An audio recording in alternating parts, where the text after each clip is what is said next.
I'm honored to convene this City Council meeting of Lake Forest on January 6th, and thank you for coming tonight.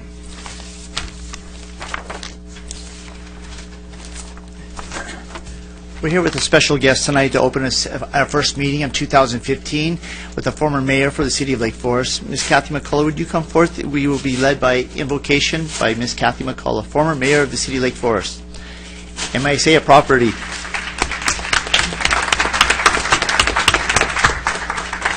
Thank you, Reverend McCullough, for coming tonight. Thank you. And to the mayor and the fellow city councils and the staff and the citizens, I want to thank you for this great opportunity to be able to bless you this night. For those that choose, would you please bow your head? And if you feel like taking the hand of the person next to you, could you do that? Thank you. Heavenly Father, in the precious name of my Lord Jesus Christ, I thank you for giving me this opportunity to come before the people that are gathered here today. First of all, I'd like to bless the mayor and all the councils that they take and have taken this endeavor to allow you to lead them and guide them in making the decisions for our city. And they have some very important decisions to make tonight, taking and picking people to take and do our commissions. And Father, I ask that each person that you have already chosen to be a commissioner, put it in their hearts that they will vote for them. And those that are not, let them not be discouraged. Let them come back and stay involved. For our staff that keeps us on our toes and do so much in the background that people do not even see, I thank you for keeping them and giving them the wisdom and the knowledge to take and do the things that they do.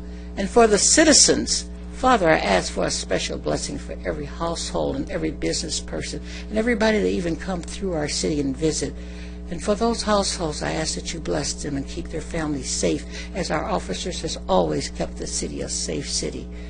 And Father, most of all, I thank you for keeping our city one of the best cities in the whole world. And from each borderline and the highest peak and the lowest valley in our city, I thank you for blessing it. In Jesus' precious name, amen and amen. Thank you, former Mayor Kathy McCullough. And with that, our Pledge of Allegiance will be led by Mayor Pro Tem Andrew Hamilton.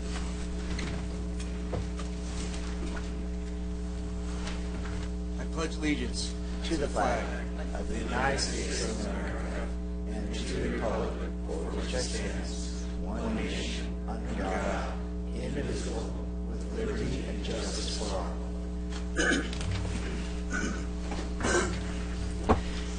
That brings us to closed session. Is there anything to report? There was no reportable action taken, Mayor. Thank you. Okay. And we have a presentation. Oh, sorry, Mayor. I forgot to say that with regard to the first item in closed session, because I have an interest, I have a conflicting interest under our rules of professional conduct. I did not participate in that session. Special counsel did because Mr. Nick's a party. He also recused himself during that half hour. Thank you. We have presentations. I'd like to receive a motion. Presentation. Second. Thank you.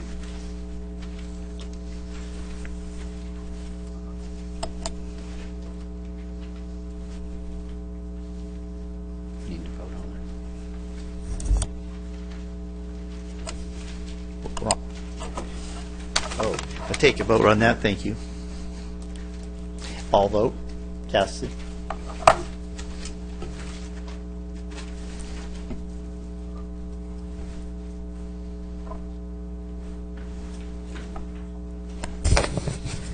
I'm showing Mayor Pro Tem Hamilton and Councilmember Robinson not voting. I've hit the button twice. Could you try one more time for me? No? Can we do a show by hands? All in favor of the motion, say aye. Aye. Motion carries unanimously. Thank you.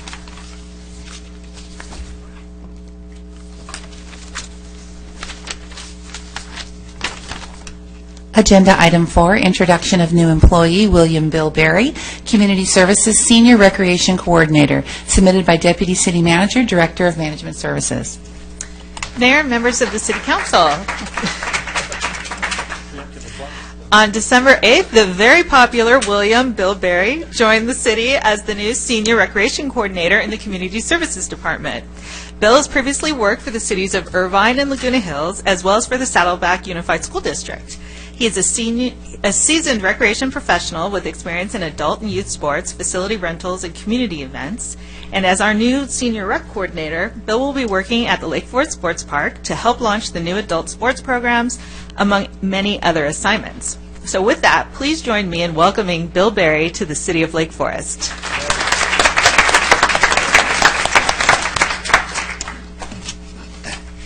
And as mayor, I want to welcome you to the city, Bill. I thank you for coming in. I think the staff did a wonderful job in selecting. Thank you for choosing Lake Forest, because he brings a wealth of talent and knowledge in allocation of fields. And with the new sports park and new fields that we have in Lake Forest, I think that with his skill set, I think that we're going to fit in a lot of teams on our fields. Thank you. Okay. At this time, it's my turn. So I want to wish everybody a Happy New Year. I hope everyone enjoyed the holiday season. I need to express my sincere appreciation and gratitude to outgoing Mayor Dwight Robinson. On the behalf of myself and the city, I want to thank you, Mayor Robinson. Thank you for your leadership, your commitment, and your wonderful demeanor. I'm someone that gets riled up. Mayor Robinson's always is level and keel, and even as anybody I know. So I think that he brought a great example of what a mayor is. You did a wonderful job in serving us, and was it a great example of what a mayor should be. Thank you. I want to express my appreciation for the outgoing councils of the past, because they have kept Lake Forest going and heading in the right direction. I believe that all 5 of us as council members are looking forward to 2015 with great excitement for the things that we can achieve. And I want to remind everybody that we cannot accomplish all that we need or can accomplish without working together. So I look forward to working with our newest council members, Andrew Hamilton and Jim Gardner, along with Councilman Dwight Robinson and Adam Nick. Because of all you serve on this council, you have earned my respect, and I offer you my friendship and my commitment that I will work with you for the city. We need to have a common courtesy for those who serve on this council, and I hope that all of us will have that common courtesy to each of us, because we all hold the title as honorable council member. Lake Forest in 2015 is going to be a great year. Very excited about the new Orange County Sheriff Substation. Is called the Southeast Substation, located here in Lake Forest, right above Etney Sports Park. We are blessed to have the Orange County Fire Authority and the Orange County Sheriff Department protecting us. They've done a wonderful job for us, whether it's brush fires or house inflamed or home invasion robberies. You guys do a wonderful job for us, and we're very honored and blessed to have you guys.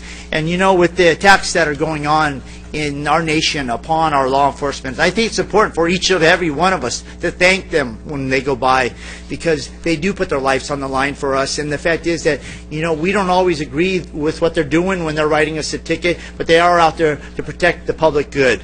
And so I want to thank you for your service to our city. We're blessed to have you, and we're very excited about the new substation here in Lake Forest. Public safety continues to be a prime concern for us as city council members, and representing the city, public safety should be number one and will continue to be. Continuing safety programs such as the car seat installation identification program, teen driver safety seminars, walk to school daily, the daily and our bicycle helmet and seatbelt distribution to low-income families. We're going to make a greater emphasis in our neighborhood watch and business programs. We have a new sheriff employee that is going to be handling that for us, and we're going to continue to and escalate that and encourage our residents to join with us in being the eyes and ears for our law enforcement.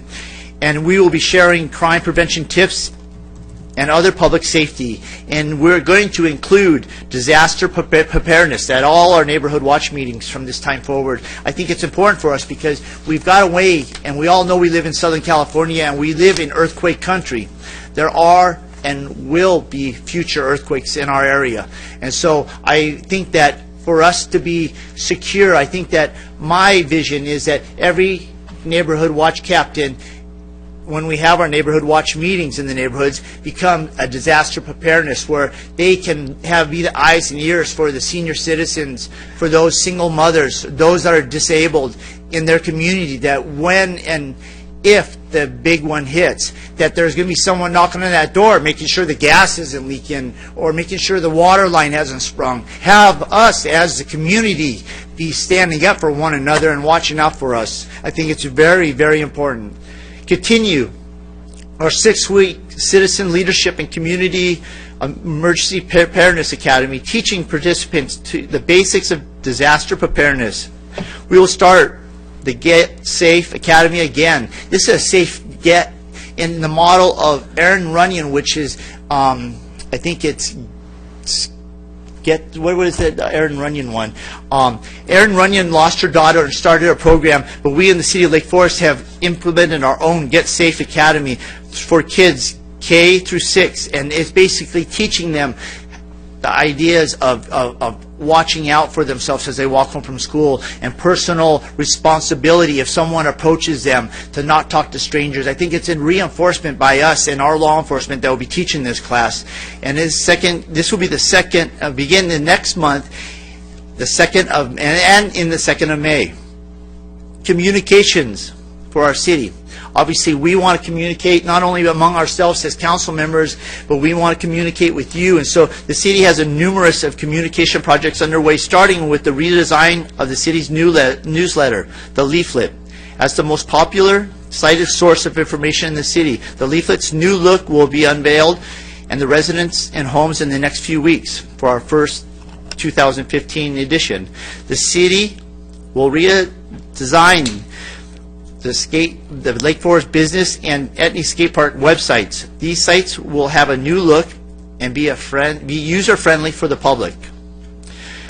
Business is something that is utmost concern to us, because the better that we do as a community, the better the business does, and vice versa. The better that the businesses do, the better that we do. And I like to say that we're in partnership with the businesses of Lake Forest, and we should take great pride and emphasis in trying to visit our Lake Forest businesses. And the City of Lake Forest has moved forward with an enhanced program, the Growing and Retaining Our Workforce Program, GROW. This is a program that we started just last year, and with over 100 participants in Lake Forest companies, this innovative job creation retention program recently won the 4th annual Orange County Business Council's Turning Red Tape into Red Carpet Award. And this should be a thank you to our Economic Development Department. They do a wonderful job with us, and this is and works with them and our council and Mayor Robinson. He was there to receive this reward, and so it was a great honor for us as a city to receive this award. We will be continuing to attract new businesses and jobs to our city by continuing to offer business seminars to provide resources to our businesses. Hotel representatives are invited to attend an upcoming hotel roundtable on February 5th. Lake Forest will also be inviting our people to a Lake Forest Economic Summit on March 6th, which is a great networking opportunity. You know, Lake Forest has our own Lake Forest Chamber of Commerce, and they do a wonderful job, all volunteers. And I'd like to invite everybody to our Meet the Mayor event on February 29th? 25th. It'll be February 25th. I was supposed to put that on my notes and I forgot. I'm sorry. So that will be coming up in February. The Whispering Hills Project community meeting will be held on Saturday, January 31st, and that's a Saturday, and it will be at the sports park, and it will be an opportunity for the community to speak out and their views on what we should be doing with the Whispering Hills Project along Lake Forest Drive. The Patola Park Community Meeting will be on Thursday, February 19th at the Park and Recs Commission meeting.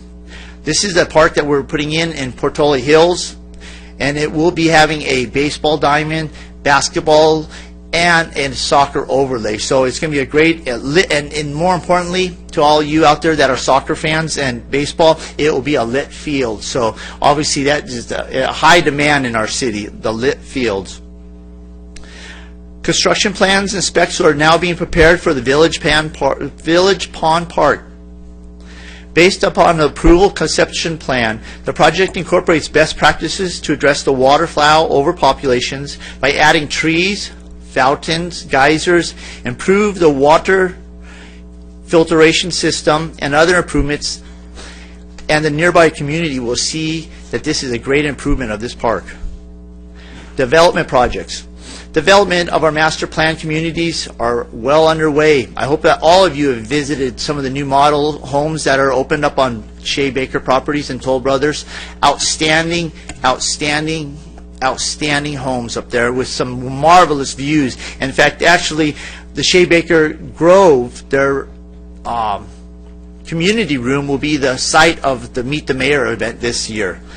Construction of new homes at Baker Ranch will bring 2,379 Spanish Mediterranean-style homes. Construction of Patola Center will begin with 930 new housing units with various amenities, including a 5-acre lighted sports park field. Taylor Morris and Brookfield are currently under construction, and the models have opened at the Brookfield homes, and I encourage you to go visit those because those are selling out as fast as they open. The new Gateway project at Lake Forest and Rockfield, many of you have driven by and saw that the old medical buildings are torn down, and that's going to be 7 new buildings. It's going to be 9 acres in total, and it's going to be a wonderful resource area, and it's called the Gateway. And as many as you know, I love to brag and claim Lake Forest as the gateway to South Orange County because we're where the 405 and 5 merge, and this will probably be the closest business park to that intersection of the freeways at the 5 and the 405. So this is the gateway to Lake Forest. Community programming. The city will host a workshop for Lake Forest residents to help gain basic knowledge and skills to successfully pursue a job in the private sector. Lake Forest has a marvelous unemployment rate. We're at 3.5% in our city right now. Community services.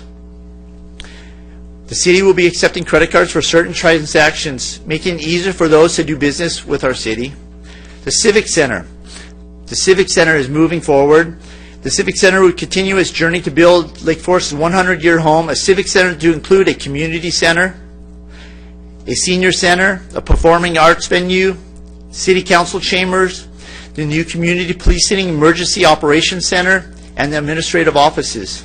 The city will soon select a firm for architectural design and construction management services. This is something that's come up time and time again when we send out our survey, traffic and road improvements. As one of the top priorities in our city, we will continue to focus on traffic. I feel that our traffic flows pretty well, but there's things that we can do to improve it. There's areas we need to improve, and I think that public input would be great. To address this topic, I want to engage and involve the residents and business alike. And I intend to propose the development of an ad hoc traffic transportation advisory group in 2015. At a high level, this group will assist the City Council in reviewing conditions, suggesting strategies related to evaluation of traffic congestion, improving transportation throughout the city. My goal is to keep things simple and to involve residents and businesses in local traffic transportation solutions without adding a permanent layer of bureaucracy. Obviously, I'm a conservative. I believe that we should keep things tight, and the fact is that we need to have the public input on this. I think it's something that's far overdue, and I'm asking the City Council, my colleagues, to support my request to ask staff to bring back recommendations informing this group to identifying the specific objections and deliverables that we can produce as a city. So I'd like to ask for city, my colleagues, to someone to second my proposed amendment to bring this back to us. Second. I'll provide consent. Thank you. The city is also planning, thank you, sir. The city is also planning to improve the 68 ADA wheelchair ramps in our city. We have 60 more to do. And I love the city and the people of the city. I love our staff and our fellow council members. We're all dedicated to the preserving the values that we hold dear here in Lake Forest.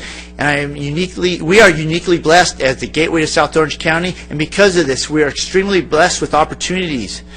My commitment and responsibility is to taxpayers, citizens, and businesses of our city, and I will work tirelessly this year to fulfill my commitment to you and the businesses. I want to thank my colleagues for this opportunity to serve as mayor. I want to thank the residents and the voters of Lake Forest for allowing me to serve this next term.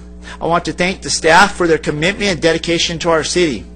I want to wish the residents and businesses of Lake Forest a happy, healthy, and prosperous new year. God bless and happy 2015.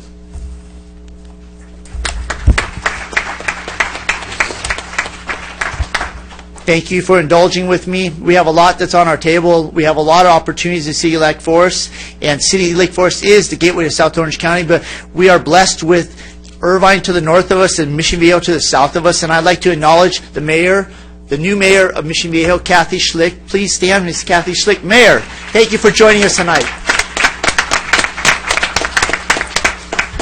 And congratulations, Mayor Schlick. Thank you.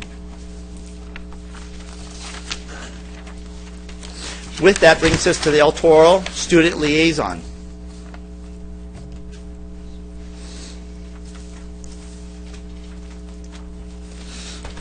Good evening, Mr. Mayor and City Council. This is Joseph Honor, your Student Liaison, reporting on Tuesday, January 6th, 2015. I hope you all had a Merry Christmas and a blessed New Year. While we were enjoying our break, our Charger athletics have not been resting. Our Charger boys soccer team won the South OC Classic Tournament for the third time in a row, putting them ranked 4th in OC Varsity's top 10. Shoutouts go to senior center back Ethan Thrall for only giving up 1 goal throughout the whole tournament, and sophomore goalie Mac Hutchins for an enormous penalty kick against Mission to keep us in the lead. Boys basketball is currently taking on our crosstown rivals Trabuco Hills at home right now. After this, our boys will take on the Wolverines from Elisa Nogel. However, this is not a regular game. At the game, we will trade in our Charger blue and gold for our country's red, white, and blue. The theme is USA. After the game, our Charger will dance the night away to a USA-themed dance. In fact, there will be a new tradition starting at the game, so we hope for the whole community to bust out the 4th of July outfit and help cheer our boys to victory. Next week, auditions start for an all-school musical. This year, El Toro presents Annie. Everyone and anyone with no experience can audition. It's that time of the year again. Mr. Charger applications will be due Friday. For those of you who are not familiar with it, Mr. Charger is a senior male beauty pageant and an extremely loved tradition at El Toro. Those who wish to participate will require to fill out an application. There will be a talent portion, swimwear, Q&A, dances, and laughs throughout the entire night. Be sure to join us for a night like no other. That's all for tonight, and until next time, this is Joseph Hanna signing off, and as always, go Chargers. Go Chargers. Joseph, a quick question. I saw you limping up, and I see you have a cast on. Can you explain what happened? Unfortunately, I blew out my knee again after playing football, but it's the second time around, so I'll know what to go through this time. So will you be ready for the season? Unfortunately, football season ended, but I will be ready for track season. So you will? That's the plan. So, okay. Yeah. Well, congratulations. Thank you. Thank you. And Happy New Year. At this time, the members of the public may address the City Council regarding any items within the subject matter of the City Council. No action may be taken on items not listed on the agenda unless authorized by law. Comments shall be limited to 3 minutes per person and an overall time limit of 30 minutes for public comment portion of the agenda. Any person wishing to address the City Council on any matter, whether or not it appears on the agenda, is requested to complete a request to speak form available at the side door. You complete this form and submit it to our assistant, Deborah Clerk, over here on the side before being heard. Whenever possible, lengthy testimonies may be presented to the City Council in writing, 8 copies, and only permanent points presented orally. Additionally, a request to register written comments form is available at the agenda public review counter. Madam Clerk, have we had any requests? Yes, Eric Garrettson, followed by Gregory Sprague.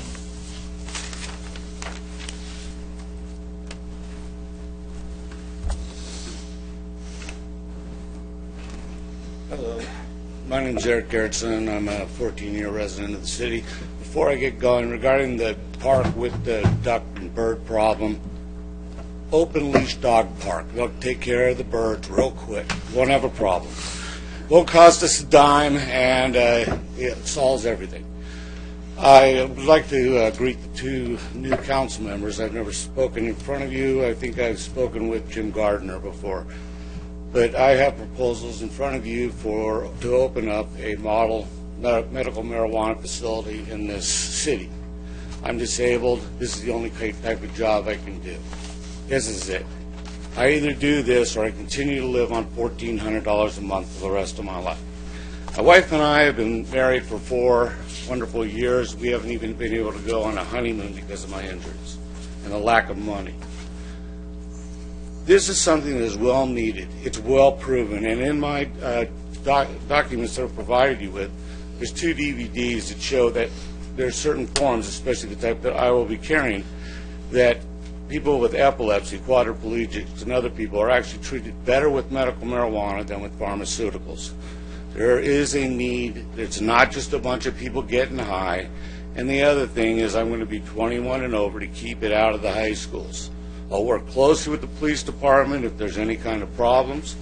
And I'm asking for a 1-year conditional business permit and a variance from the city for 1 year to prove that this is viable. If this doesn't work out, I'll close my doors and we'll say the experiment failed, but at least give it a try. So I'd like to ask for a hearing on the first meeting in March, if we can get a vote on that, or at least We can't respond to you because it's not on the agenda, so Oh, I know, but can't you set a date, a vote date? not at this time. Well, please do. I need to get going. Thank you. Thank you. Gregory Sprague, followed by Marcia Rudolph. Good evening. Unfortunately, I'm back. I know you think I like it, but I don't. I'd rather be home watching Jeopardy. And my problem is nothing new. The problem is with the Sheriff's Department. I don't know if it's my friend over there, but on 24, I want to explain what really happened on the 24th of October. I was wearing this bracelet because I had a gas bubble in my eye for 12 weeks. I could not see out of that eye. Since that got fixed, now the macula's gone, so that's a little more trouble. But the first thing I want to put into you, because the problem is, the sheriff works for you 5 people. He is the subordinate. When you tell him to do something, he should just nod his head like a little soldier and walk over and do it.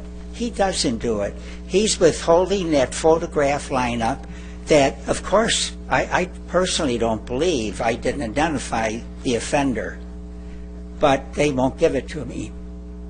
You tell him to give it to me, or call Sandra and tell Sandra, just take him back. We don't need him. We can have Sergeant Keller run the department. So here's what I have for my constitutional law book. I did go to school, and I got a B in the class from a Berkeley attorney. The official conduct of an officer must be put aside on his own personal prejudice and enforce one law for all groups. Now I'm coming over. Oh, wait, I jumped. So when I pulled in that parking lot, they had a long truck, haul equipment. They had a front loader on it. You couldn't get through. I pulled up next to them, but I can only see 40% maybe. And I thought, I'm close enough. I don't want to back up because I can't see back there. So I didn't back up. So then this is what the snake said. He opened the driver's door from the outside. Now, this is after the wild guy jumped out of his car, grabbed into the middle of sprayed shirt like he was going to hit him. Suspect held on the sprayed shirt for about 8 seconds and then let go. And then on the next page, I don't understand it. These are professional police officers. How he says there's no basis for, it's not the right, okay, we won't even go in. But Longfellow, or whatever his name was, the kid that I think doesn't even put blades in his razor yet, he asked him the question, and he says, well, yes, I did open the door. You know, and so now we're going to go into here on the definition. This is We're going to need to wrap up only because you okay, are. this is the last thing I'd like to read. An assault occurs when a person without lawful authority does something that places another person in reasonable apprehension of receiving a battery. I am willing to sign my name, but no, my buddy over there, I don't know what's wrong. He works for you and I. Thank you. We'll look into that. Thank you. I'm sure he'll call me in the morning. It's a heavy book. Thank you. Marcia Rudolph, followed by Bill LaFave.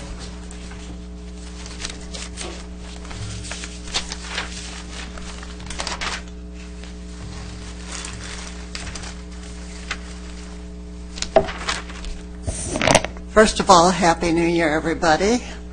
And I think it's going to be a good one from what I'm hearing from the mayor. So we'll all look forward to all the wonderful things that we're going to do in Lake Forest. Your up-to-date report on vector control is that several of you will remember at the last meeting I asked for sort of an opinion on sort of, what of the proposed new logo for vector control and the new wording for that logo you liked. I'm going to wait till the next meeting because Vector Control's Board of Directors or Board of Trustees still has one more vote before we finally end up with a decision on it. So it's sort of a cliffhanger for the next meeting to find out what indeed that is going to be. It was interesting because I think I'm the only trustee that, said I actually asked our board members what their thoughts were. So you'll have to wait till the next meeting for that. Second thing, please keep an eye out for any stagnant water, any water that's kind of been there too long. It is dangerous. We do need to make sure that we're not having breeding grounds for the nasties. And the main thing to look out for is the mosquito that is sort of striped, and they're not our friends, and we need to make sure that we're keeping those taken care of. You can call Vector Control if you see them in your neighborhood or in at the park or someplace like that. If you'll call Vector Control, they'll send someone out and they will take care of the problem. But we don't want those critters around because they can cause great bodily harm to particularly our elderly and our kids. Other than that, the other thing that you'll be getting a report on quickly is how the plans are going to utilize the Orange County Science Center and the section of the Science Center that is going to be dedicated to vector control. Anyway, thank you very much. Happy New Year, everybody. Bill LaFave.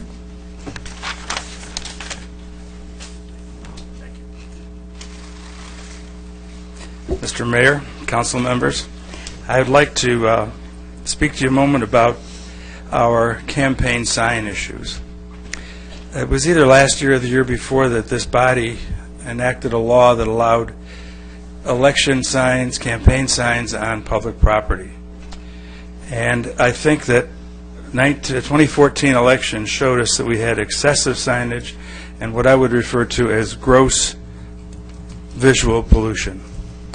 Some signs were moved, some were placed in front of others, some were knocked down, some were turned around.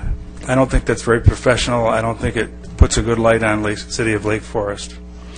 We saw a display of foolish, childlike, and even potentially illegal sign activity.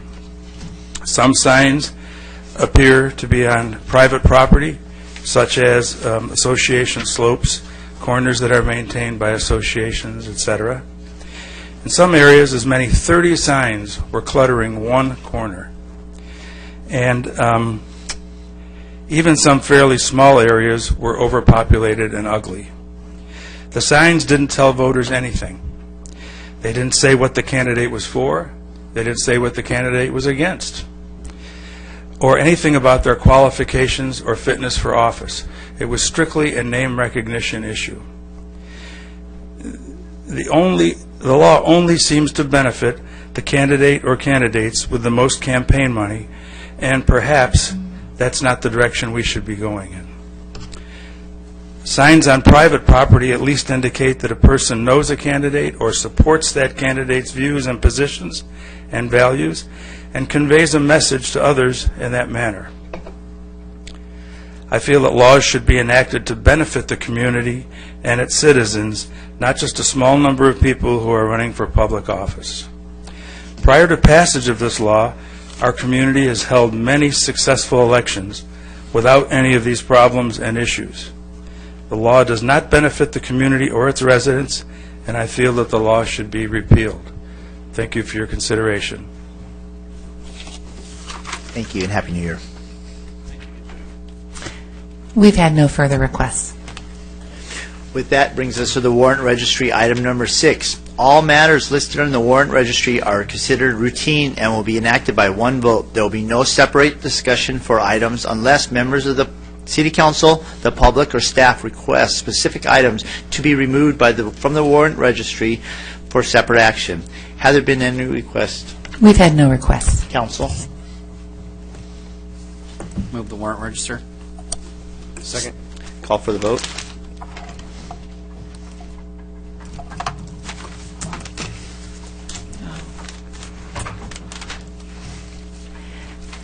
Mr. Mayor, apparently Mayor Pro Tem Hamilton's voting indicator is not working, and it won't allow me to display votes unless all members have voted. So if we could take a voice vote, and when it's appropriate, a roll call vote? So for the continuation of this council meeting, we'll ask for a voice vote. So I actually got elected when we didn't have these little fancy little ding-a-lings here that we get to push buttons on. So I'd like to call for the vote. All in favor, say aye. Aye. Aye. Passes unanimously. Thank you. Consent calendar. Miscellaneous. Items number 7 through 11. All matters are listed in the consent calendar are considered routine and will be acted by one vote. There will be no separate discussion for these items unless a member of the City Council, the public, or staff requests specific items to be removed from the consent calendar for separate action. Have there been any requests to pull any of the items from the consent calendar? No, Your Honor.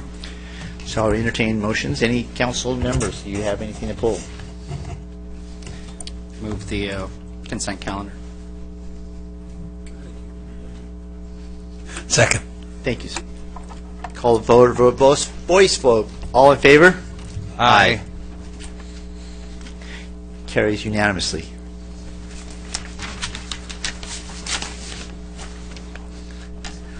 This brings us to item number 12 with under discussion items. Agenda item 12, contract award for the tree management services submitted by Director of Public Works, City Engineer. Mayor, members of the council, this item was last presented to the council at the December 2nd meeting. And at that point in time, there was a rather dynamic conversation about various issues associated with the proposed contract. in which staff was recommending Great Scott Tree Services. Mr. Wheeler and his staff, since that time, have gone back and reviewed the tape from that meeting, and we've done our level best to synthesize the questions and issues that were of importance to the council and bring those back to you in this agenda report. So at this point in time, we'll turn it over to Mr. Wheeler. Thank you, Honorable Mayor, council members. At its December 2nd meeting, the council requested staff to provide more information regarding the contract for the tree management awards of the tree management services. So staff reviewed the bid process, collected data from nearby agencies, and spoke with potential contractors in order to gather more information to answer council's questions. The questions really ran around three different topics. One was the scope of work and any potential vendor confusion, the number of bidders, and establishing a fair and reasonable bid given those number of bidders. So after the council meeting, staff called all 16 vendors that were on the city's interest list to ask about the scope of work and the bidding environment in general. We also contacted 12 nearby cities, starting from San Clemente, moving up north to Newport Beach and Tustin and Irvine, and the cities in between, to acquire their bidding history. And we met both privately with Great Scott and with West Coast Arborists to better understand their perspectives on the process. So with regard to the scope of work, the tree trimming scope of work was clear as to the city's expectations, what was included in the scope of work. The scope was similar to the previous scope of work in our old contracts, which included the Arbor Pro software requirement. First of all, staff held a pre-proposal meeting to the people that were interested in bidding. We had 6 attendees to the pre-proposal meeting to review the scope of work in detail with the bidders. With the one Arbor Pro exception, no questions regarding the scope of work were raised during the bidding process. West Coast Arborists did ask the city whether they would consider a potential cost savings by eliminating the requirement for the Arbor Pro license. Staff determined that it would be in the city's best interest to keep with the city council approved scope of work at that time, and answered accordingly. In 2008, the city invested about $40,000 in purchasing and populating the Arbor Pro license and that software. That included looking at all the trees in our inventory, GPSing them, and populating them in that inventory. This allows city staff to own the tree data of the approximately 14,000 trees in our inventory. The city keeps the work history of each tree, and it allows us to double-check the billing practices of the contractors, since we pay them based on the size of the tree. So we don't want just the contractors controlling that data. We want to own and control our own data. This keeps the city in control of the contractor's activities. It allows staff to access our tree data on a real-time, regular basis, which our inspectors use frequently. So with our response to West Coast, they included a bid amount of $10,000 for their license, which is about 3% in the difference between the bids. So regardless of the software issue, the bid results would not change. And again, like I said before, it was part of the prior contract. Regarding the number of bids that the city received, we learned from speaking with multiple contractors and throughout the industry, there are only a few companies that provide tree management services to large municipalities like our city. After the city council meeting, we were able to contact several of the potential bidders that did not submit bids and discuss the bid process with them. The discussions, most of them said they were either too busy or they were too small to handle this project, or they didn't have the number of trained workers for their work. One felt that they could not compete against West Coast. West Coast Arborists is the largest tree trimming company, certainly in Southern California, probably California itself. There's also a few regional, I'd call them large contractors that compete on a regional nature with West Coast in each one of their different regions. And then staff further followed up the conversation by contacting the 12 nearby cities. In Table 1 of your staff report shows that the number of bids that each of the large cities, or each of the cities surrounding us that have bid out in the last 4 years or so, the number of bids that they've received in their contracts. The average number of bidders that they've received is 2, again reflecting the marketplace. The cities that received more than 3 bids had a small number of trees and usually included that tree trimming with their regular maintenance contracts. We do that at this city, so for instance, Spectrum who does our medians and parkways. They include tree trimming up to the smaller trees, the 15-foot and smaller trees. So from talking with both contractors in other cities, due to the specialized nature of this contract and this work, staff would expect to receive anywhere from 1 to 3 bids for a contract of this nature. And then in terms of fair and reasonable bids, the third major item that Council raised was, given the small sample size, how do you determine if the bids are a reasonable amount? And competition itself does not always ensure a reasonable bid, and there's other factors that go into setting the bid prices, including competition, backlog, your staff, profit. So in order to have that larger sample size to determine reasonable cost, staff compared the bids with other cities. We looked at, again, those same nearby cities that have bid the work out in the last 4 years. It's shown in Table 2 of your staff report. The lowest bidder, Great Scott, provided an average bid. Again, this is average bids that we chose, not counting palm trees. Provided an average bid of approximately $49, which is slightly lower than the average bid price of those other cities, which is about $54, nearly half of West Coast bid. The previous tree trimming contract prices for the city was $45, which is in the same range as the new low bid. Attachment 2 provides a detailed direct comparison of each of the individual line items between the two bidders. In nearly every line item, you can see Great Scott provides the lowest bid. The total bid price of $259,995 is also within the city's budgeted amount of $263,000 and within the engineer's estimate, our cost estimate of what we would expect to see. So because of the city's costs and in accordance with the city's own estimate and historical costs, staff concluded that the low bid that we received is not only reasonable, but it's actually a good price for the city. So just in conclusion, staff followed the City Council's direction to bid out the tree trimming contract as a low bid contract in the same manner as the city's other maintenance contracts. Staff has concluded that due to the specialized nature of the work and the recent bidding history of surrounding cities, 2 bids is a reasonable number of bids to expect for a project of this type, and the low bid is reasonable based on comparisons to other nearby cities. Therefore, staff recommends that the City Council award a tree management services contract to the low bidder, Great Scott Tree Services, and reject all other bids. The Public Works Maintenance staff is, in fact, our whole maintenance division, is here and available for any questions that you may have, and staff's available. Thank you.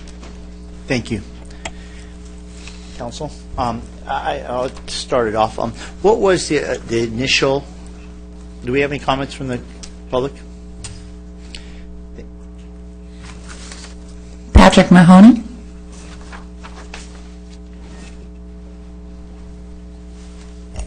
Thank you, Mayor and Council, for allowing me to talk today. I come today to thank you for, we've been the contractor for the last 3+ years for the city. The residents have been actually wonderful to work for. We've really enjoyed working for the city. And we look forward to the opportunity again to be able to work for the city in the future. But I thank you for all the business you've given us. And I'm here. Thank you. Thank you. We've had no additional requests. No additional requests. So I open it up for the council, for the public. No other public. Is there anybody from Great Scott? Yeah. Honorable Mayor and council members, good evening, and Happy New Year to you as well. Another thing that we're offering to do along with in this contract, there's 3 additional things that we're going to offer to do for the city at no extra charge. One of them is, I believe that Tom said that it was about 5 or 6 years ago that was the last time that you paid about $40,000 to have the trees inventoried. What we plan on doing prior to doing any work for the city is go area by area, work with your staff and see where the next area of work is going to be. And we're going to re-inventory the trees as well for no extra charge, re-inventory all of them, make sure the condition of the trees and all that, and put a report together prior to any work that we do. And in every area that we do, we'll set a proposal ahead of time and give them a breakdown of costs so you guys will have it prior to us doing the work. A second thing that we'll do is we'll also, while we're doing that inventory, We will also identify what we call vacant sites. And a vacant site would be an area on a sidewalk that might have a cutout where a tree used to be. And what we'll do is we'll identify the trees that are on both sides of what type of tree we have in the area and what size that site is and what the recommended tree to put back in the future would be. Now, we wouldn't put the new trees back in. Your landscaper would do that, so we're not going to make anything by doing it. We're just doing it as an additional service for you. A third service that we'll do for you is we're going to work with the staff and put together a citywide master plan for you, which would be a 3-year plan for the future of what areas to trim and when, and work along with your arborist to, and again, this will be a free of charge, to be able to lay out a long-term plan for you. I believe you've been on about a 4 or 4.5 year pruning cycle in the past, and we believe with the cost that we're going to produce for you that we can get you down to about a 3 or 3.5 year cycle. So we're willing to put this plan together, and also to update the history for the last 2 years that hasn't been updated, so that you have accurate history of past work that's done along with work we're doing, and then projections for the future. Yeah. Wonderful. All right. Thank you very much. Thank you. Council. I have a question for staff.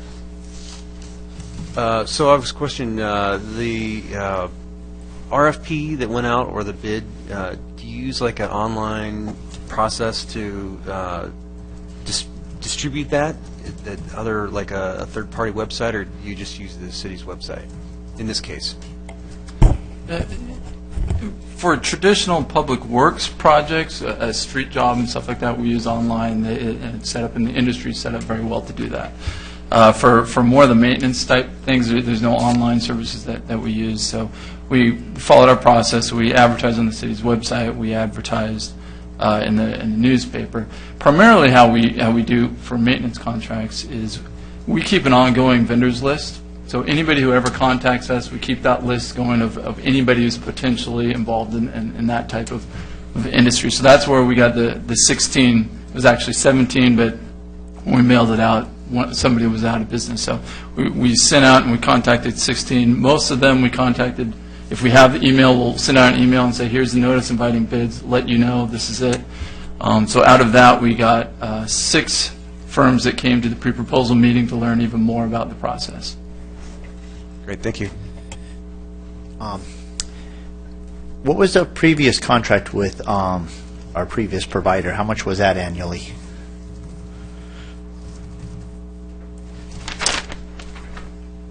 Give me 1 second, and I'll let you know what our previous contract was worth. I believe it was very similar to our current budget.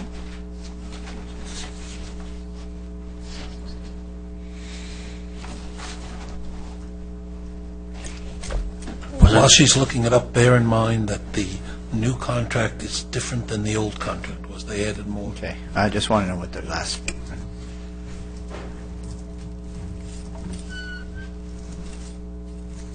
Mayor, members of the City Council, the contract was for $163,000.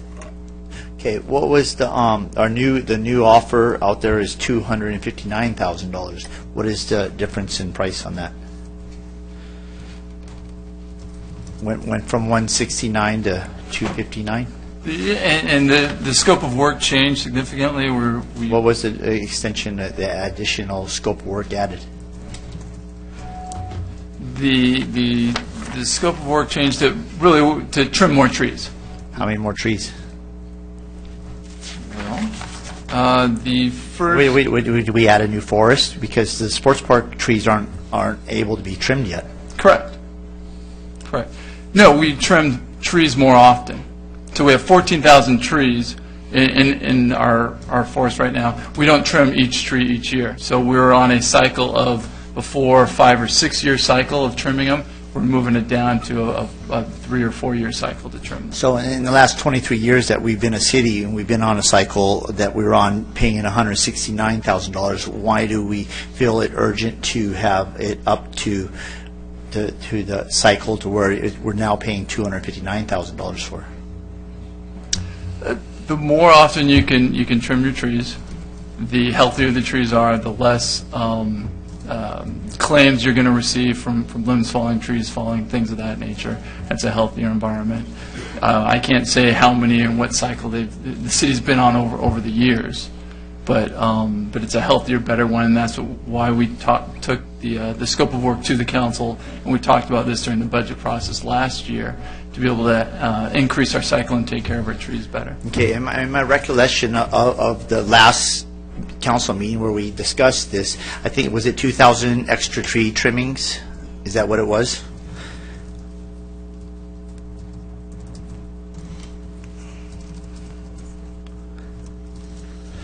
If I recall correctly, my staff will start raising their hands if I'm wrong, but the last contract was a generic number of trees in the contract to trim, and so we trimmed as many as we could given the budget each year.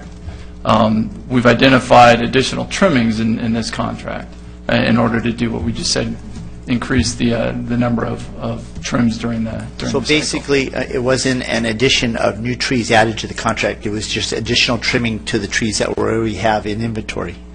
Correct. We want to trim them on a more regular cycle. Were we getting an exorbitant amount of claims against the city for tree damage? I couldn't say. I wouldn't think exorbitant. I don't remember certainly an exorbitant amount. We're talking about a $100,000 difference, and so I mean, just trying to figure out what we're getting out for that extra $100,000. We're getting more trees trimmed. Yeah, if I can interject, I guess the mayor's point is, did we need to have more tree trim if we weren't having more tree limbs falling? And why were we being so much more aggressive with an extra $100,000? I think at the time when we discussed the budget and brought the idea back to council, it was to get it back on a cycle that is recommended by an arborist, to have the healthiest and optimize the health of the trees in the forest that we have. We'd gotten away from that for cost-saving measures. Well, my question was, is it really benefiting us, thinking that there was damages being done, that we needed to add that? Mayor, members of the council, I might be able to shed some light on it. Because the city manager and Deborah and I speak periodically about claims regarding trees. And it's not, I don't think it's so much an issue of quantity as quality and potential severity. For example, in Cherry Park a couple of years ago, that's a park that has a fair number of eucalyptus trees in it. One fell, a tree of considerable size, and it fell onto a picnic area. At the time, there was no one there. But not only was the tree destroyed, but the picnic area was also destroyed.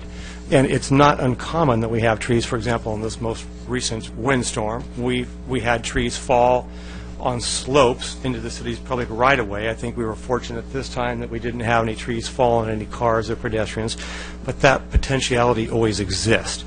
So I don't know if it's so much a question of how many as the potential severity of a claim we would face in the unfortunate circumstance that a tree would fall on somebody, either a car or a pedestrian, as fortunately didn't occur in Cherry Park, but that opportunity did exist. So, because it's also, I think, maybe worth noting, Tom, you can help me clarify this. This contract is not to trim trees under 15 feet or smaller. This contract is to trim big trees. And it's the big trees, and the staff report notes one of the unique features of our urban forest is how many eucalyptus trees we have. And as you know, those trees are problematic when it comes to branches falling, trees falling. They're susceptible to wind damage and so on and so forth.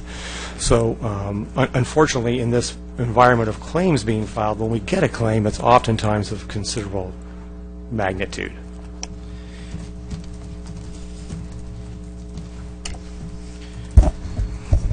So when I look at this particular issue, I see, two main areas of focus. Number one is clearly safety. And so we've talked about trees falling, but we've also been in the midst of a drought, right? So we have trees that are probably unhealthy out there and potential fire occurrence. So that's something that we really have to pay attention to. And then also just aesthetics. It's I chose to live in Lake Forest because it's a great community to raise my family in, but I expect to keep the aesthetics maintained at a certain level. And so, I think as Mr. Wheeler pointed out, when you're going through an economic downturn and the city is tightening its belt as well, then there are certain areas where you can cut back and you'll have minimal risk compared to other areas. So if we cut back on law enforcement officers, as an example, then there's the potential for some very serious crimes to occur that can't be responded to quickly. Whereas with trees, maybe our risk is minimal. There's a tree that falls in a park every once in a while. Unfortunately, no one was there, but the occurrence of that is probably not significant. So you can cut back on that during those tighter economic years. And so now that the economy is rebounding, our sales and property tax have improved, and we have more finances to work with, and we're going to focus on trying to make sure that we focus on those two areas that are important to me, which are safety and aesthetics. So that's how I look at it. The only question that I have, and this is just really for staff, is being that we have a fiscal year contract here, and we're already at January 6th, and we still have $259,000 in this budget here if we were to approve the low bidder.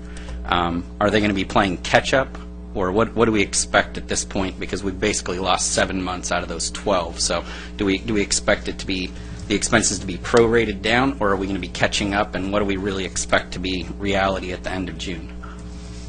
It's a great question. Yes, we will be catching up. We've lost some prime time.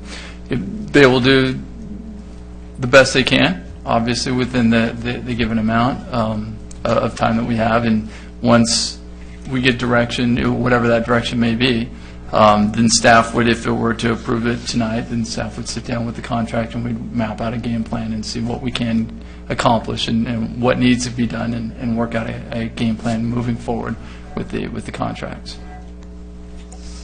Thank you very much. I figured so, but I just want to make sure that we had some clarification there. And again, for me, I don't think this is something that, the average resident turns a blind eye to. Like, they're not aware that, the trees aren't being trimmed. I think that it's something that when you're walking through a park or certain parts of town, it definitely, you can tell the difference. So I surely can, and I even know of one instance where Mr. Wheeler and I got to spend a good portion of an hour walking around Tamarisk Park, where there are a number of trees that need to be taken care of right now, and there were maybe a handful of residents, but they were very vocal and focused on making sure that their trees were being taken care of in that particular park. And I think each one of us feel that way in each part of the community that we live in. So with that, I'm just going to make a motion that we approve staff recommendation. At the 2 meetings ago when we did talk about this, I did make it clear from my perspective that I want to make sure that we don't just assume that we're going to be moving forward with the 2 one-year extensions, but that we look at if we went through the right process again, evaluate that over the next few months, and then when that comes back, I want to make a determination of whether or not we should go out for bid again or accept the 2 one-year terms, or 1 year at a time, however that works. So, I do feel that way at this point. I think that you guys have done a noble job in trying to reach out to a lot of different vendors. I was just commenting to some people in between the last meeting and this one that there's a number of cities in this area that are in the roughly 25 to 30 year range. It's Laguna Hills, ourselves, Mission Viejo, and Laguna Niguel, and a few others that have popped up even more recently. And I look at that time frame and I say that's probably like the life cycle for the owner of a small business, right? So if you're in your mid-30s or early 40s, after 25 years, you're cycling out. So I don't know if that's occurring in this industry or some of the others that we contract with, but it wouldn't surprise me where you'd see some consolidation as maybe an entrepreneur that created that business now doesn't pass it down to their children, but sells out to a larger company, or decides to retire, whatever it might be. And so that might be something that we're looking at. So I just wanted to point that out, that in all the contracts, it might be something worth taking a look at, because a lot of the northern Orange County cities aren't contract cities. So as we all started to develop, basically an industry was created as we became cities, and it's quite possible that they're going through a life cycle that's a little interesting right now. So just wanted to point that out. But that's my motion at this point, that we just approve staff recommendation. I'll second it, and but I'd like to add, I agree with the mayor. At the budget process, when we go through this again, I'd I'd like a better discussion on, do we need to accelerate, to the 3 to 4 versus the 4 to 5? And I would like to see more bids. I'm on the board of an HOA, and that's 1/10 the size of the city, although it's obviously here in the city, and we get 2 or more bidders for our tree trimming, so I don't see why the city, just so much bigger, can't get us more bids than my little homeowner association. But with that being said, I'm prepared to go forward. Can we have discussion now, after a motion and a second? Yes. So I think I'm going to stick to my guns that I had last time. I did appreciate staff's efforts on the information and additional on this report.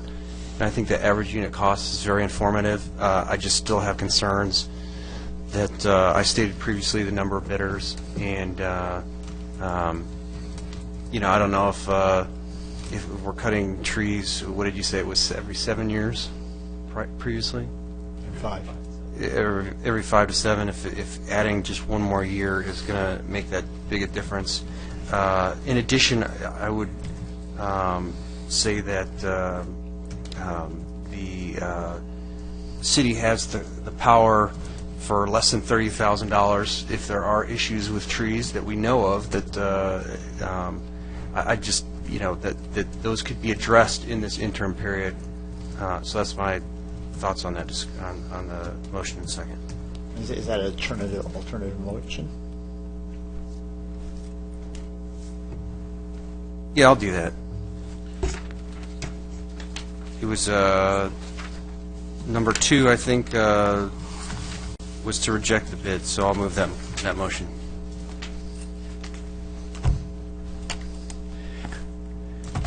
And I'll second that motion. And I'm seconding that motion on the fact that I don't like coming into this contract halfway through the year or starting this at a behind the catching up kind of phase. And so I think that the fact that we've been without a contract for 7 months now, we haven't, even with the recent storms that we haven't had a lot of damage done by trees. And so I think that it's prudent to us that we get more bids and we be more proactive in that. And I'm truly concerned about the differences, $259,000, and then the other contractor came in at $500,000 or thereabouts, and it's like we're not comparing apples to apples. And this is the previous contractor said that he was doing it because there was proprietary software that he couldn't get, that he couldn't compete with that, so he was objecting to that. But I think that we need to, considering that we're adding just a scope of work, we're not adding trees, we're adding a scope of work to the existing forests that we have. And so that's $100,000 in extra trimming into the trees that we already have existed trimming. And the fact is, among all of my staff, we haven't had any huge claims. We've had a tree fall in the park because for whatever reason, but we've had our new trees in our sports park just in this last storm blow over because of the wind. You're going to have trees, even with the best maintained trees, you're going to have limbs fall, branches fall, trees fall over when the soil gets saturated. And so I think that the amount of money that we're looking at in excess of the $165,000 that was the previous contract is exorbitant. So on that, I second Andrew's motion.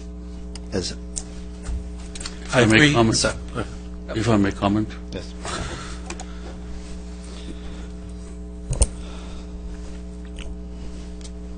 With all due respect to the staff and the fact that I'm grateful no matter what, and you know that, I'm somewhat disappointed in the report.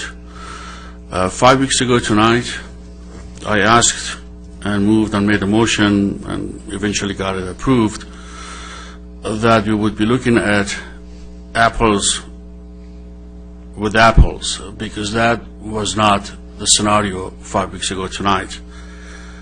Unfortunately, nor is it at the moment. I am still not comfortable that I'm looking at bona fide, accurate comparisons. That's my concern number one. Concern number two, again, it is somewhat disappointing that I have to reiterate the same concern I expressed 5 weeks ago when I associated myself with the comments of then Councilman Hamilton. He very well articulated that we did not have enough of a pool on which we could form a sound decision. And that stays true tonight. We still have 2 bids. We don't have more than 2. Whatever it takes, we need to have more than 2 to pick from.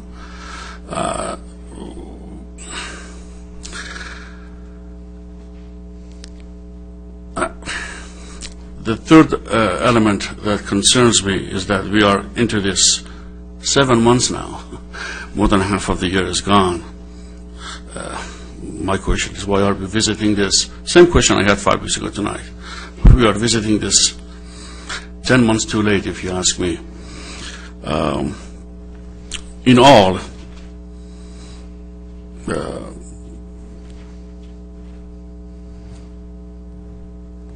the best we can do under the conditions, which are not optimal by any means, the best we can do to serve the people of Lake Forest is what Andrew, Mayor Pro Tem Hamilton suggested, Mayor Voigt's seconded, and I support that. That's the best compromise for the time being. And let us revisit this in due time for the new upcoming year, which begins in July 1. Thank you. Okay, so if I'm understanding the philosophy we're talking about, then, like, why do we sweep streets around here? So that kids don't trip over and skin their knee? Is that the reason why we do it? Or we do it because we're trying to make Lake Forest a good place to live, right? So what's being proposed in your substitute motion, and I'll need staff's clarification here, but basically is that we have $30,000 to spend until we go out for bid again, all right?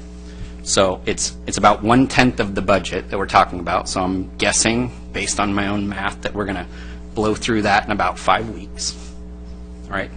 And then they can't spend any more. So that's where you're at. So, you know, I'm just trying to clarify what we're talking about here, because I understand where you guys are coming from. I understand your frustration over various things, and, you know, but what are we trying to accomplish when we get multiple bids, right? We're trying to get the lowest price vendor providing the quality that we need, right? So there was a comment made that staff hasn't provided that. I actually heard numbers that in 2013, pulling out the palm trees, we spent about $45 per tree. We're going to spend $49 per tree under this contract. The average of the 12 cities that we looked at was $54, right? So it sounds to me like we're getting a 10% discount off of what the average city is paying out of the 12 cities that we looked at that are our peers right here. So what are we trying to accomplish? Again, did we get what we asked for? If I only get one bid, but I know, you know, based on other factors that it's a very low bid and it's going to provide me the service that I want, that's what I'm trying to accomplish. If my decision is I want 3 bids and I get 3 bids from premium contractors that are all really high, I accomplished that goal, but I don't have the best price service out there with the quality that I'm looking for. So, you know, I can appreciate the 3 bids. I really do, you know, because I think on the whole, it does give you that better competition, gives you a better price, so on and so forth. But, you know, there's some unique attributes to this particular contract that I think have been spelled out by staff on a number of occasions in our previous meetings and then again tonight. And, you know, in comparing with some of the other cities, like you said, what we would expect is 1 to 3 bids. So in my mind, you either trust what the staff is telling you or you feel like they're not giving you the right information, right? So that's where I'm at this point. I trust the experts that we've hired to provide me with good information, and I feel like it's time to move forward. And if we don't, we've got 5 weeks, right? So everybody that doesn't move forward with making this happen tonight, getting a contract in place, okay? I hope the emails come to the 3 of you or 4 of you or whatever, because it won't be me, right? And I hope the community doesn't send them to me, because I'm trying to advocate on behalf of the aesthetics and the safety. That's what I'm trying to focus on here. Again, you can be frustrated at the process, but that's where we're at right now. Okay, so we're trying to get through, again, my motion was try to get through the next 5 months, right? And your offer at this point is to get us through the next 5 weeks. And then we're back in the same boat. And I guarantee you in 5 weeks, we're not going to have 3 bidders. It's just not possible. So. I want to... I'd like to comment on this in the fact that here's where we're at. We're 7 months into this contract already. We'll be playing catch up. The fact that I don't feel that it was a level playing field with the previous contractor, and I think that we are better served by going forward and reevaluating this and having the staff send it out again, get the bids in, and if Great Scott wins, then so be it. But the fact is, I'm going to see a level playing field, because I don't. It's $100,000 in excess billing to the citizens and residents of Lake Forest, and I don't think that we can absorb that and continue to go down this road.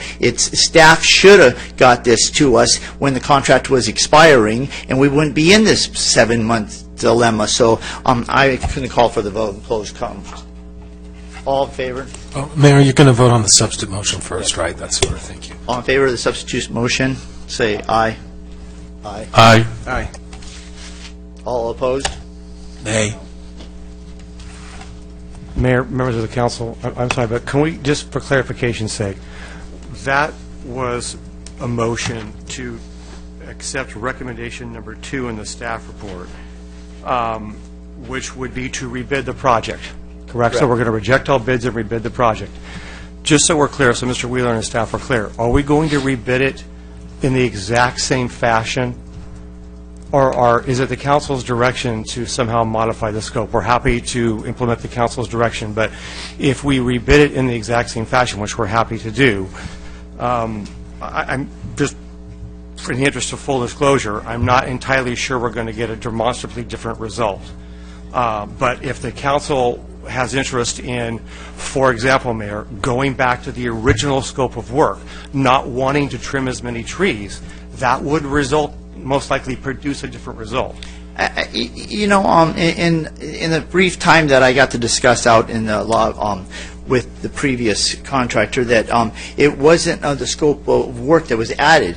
It was the clarification of the software that we implemented that he couldn't get a hold of. So I think that the $165,000, if I'm not mistaken, was offered to us before the expired contract. And so I don't know why staff didn't move on that. And if that's not true, then so be it. But the fact is that I think that $100,000 in excess to trim the existing forest that we have that's been going on for the last 4 years, as stated, and the majority of the eucalyptus trees that we have in our city are either in the Beach and Tennis Club forest or in the Sun and Sail Club forest. And so I think that an exorbitant increase, and I'd like to see it revisited. So I don't know how to send it out. And you guys, was there a problem with the bidding process? In staff's view, clearly, no, there was not. And I guess I would defer to Mr. Wheeler. So to rebid using the same scope of services, Tom, we would expect to see a potential contract back for council recommendation when? Would you estimate? 3 months, 4 months? The exact same scope of work we can send out this week. Okay. We have it, but again, I'd echo Mr. Ballmer's concerns. I don't see how we would get a different result if nothing changes. I think what the mayor wants to do is he wants to change the scope of work back to the less aggressive and therefore hopefully save the $100,000. Is that correct? No, it's not about, I think that the previous contractor came in and said that he wasn't able to access the Arbor Pro. That's $10,000 or something. That's a minor figure.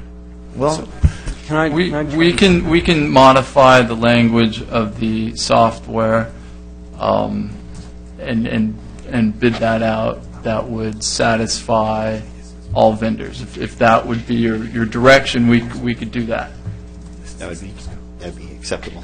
So do we get consensus on that? That the new bid doesn't require the software. That they. We got the gentleman out here on both cases, and he's got his hand up. I will receive you. You have 2 minutes. Thank you. One of the other things that we had noticed, one of the additional costs on the trees, the cost was not just for trimming. We actually, somebody had mentioned about Tamarisk Park. Because there's not a contractor, they asked us to look at some removals of Tamarisk Park, and we had to remove 18 trees from Tamarisk Park that were dead, and we didn't do any trimming. So just in Tamarisk Park earlier in July, we've done about $7,500 worth of removals. So a big portion of the extra dollars is going to be for dead and dying trees that are in throughout your community. I personally I probably have 40 or 50 hours of looking through your whole city, and there's quite a few declining and dead trees. So I would say a good portion of the money that we're going to spend is on that. And in addition, like I said, we're going to give a proposal. If you only decide to spend $100,000 for the rest of the year, what we'll do, we'll look at the entire, for the rest of this year, with the prices that we have in place. You can decide what the amount of money you want to spend. You can only spend $160 if you like. The cost will be the same, but at least if you go forward this year, we'll have a master plan and have a better scope to be able to put a bid in the future. So, if we even just finish the rest of the year out. The other reason, a year ago, this was put out to bid using the old contractor's spec, and we beat their price that time as well. So we've had bid this twice, and both times we've come cheaper than any other contractor. And the other thing, in this city, or in this county, there's 38 different cities that have tree work being done. Right now, West Coast is doing 22 of the cities, and we're doing 7, and only 2 other contractors do 1 city each. So the challenge with cities is that it's been very much a monopoly. Up until 3 years ago, we were only doing 2 cities. So we're the only other vendor at this time that is actually even competing with West Coast. So in the past, we didn't even consider even bidding it. But we've come in quite cheaper because we want to introduce ourselves to you and have the opportunity to show you what we can do. So we're hoping that you at least consider 1 year, let us try it, and then look at review from there. All right, thank you. Thank you very much. And we'll give 2 minutes to West Coast. I'd just like to make a couple of comments. One on the going out to bid. Every bid that we bid on goes into a public works contract bid, and it goes out to thousands and thousands of bidders. Maintenance contracts, if it goes out just to 16, not all the bidders get it. When it goes out to, we should be the Green Sheet or some of these online bidding systems, thousands of people pick up the bids. There are a lot of landscape contractors that also bid on it.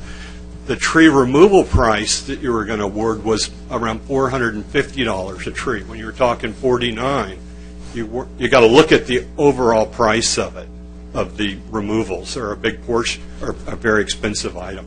But what we really, on our part, was the software. To have an alternate software in the bid spec was the main thing. And I think we talked about it. But not to have it locked down to somebody else's software. That we had the contract for 4 years. We weren't able to load the stuff into it because it was old and the inventory wasn't matched. I think it allowed it to come out with an alternate software would be the big challenge for us. So was it the software that? It was the software. Yeah, it's the software. Is that exorbitant amount you had? We can't work with that software is the problem. We had problems last time with it. We were given the opportunity to use our own software or an alternate in the first contract that we had. So the software is like a sole source. But you have the software, but it's not available to us to use. So that's why we bid it on. My Public Works, are we compatible with the other softwares?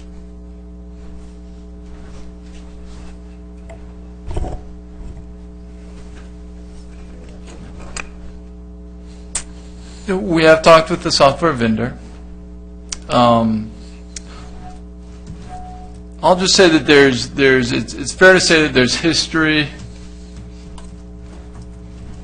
between the various firms, that the software vendor has worked previously for Great Scott, he's worked previously for West Coast Arborist. I don't want to say too much, but we have talked about it, confirmed with the software vendor. There's been history, there's been bad history, lawsuits, things of that nature. We did call and confirm that we have a license. They would, in fact, sell it and work with West Coast Arborists. They were never contacted by West Coast Arborists. Keith didn't.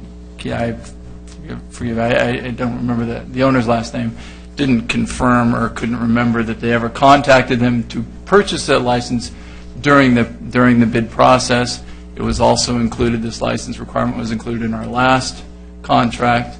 We worked around that, or attempting to work around that. Again, the software, it's software, it's data, right? It's electronic, it's spreadsheets. We can work around that, but there's been some bad blood, which I think has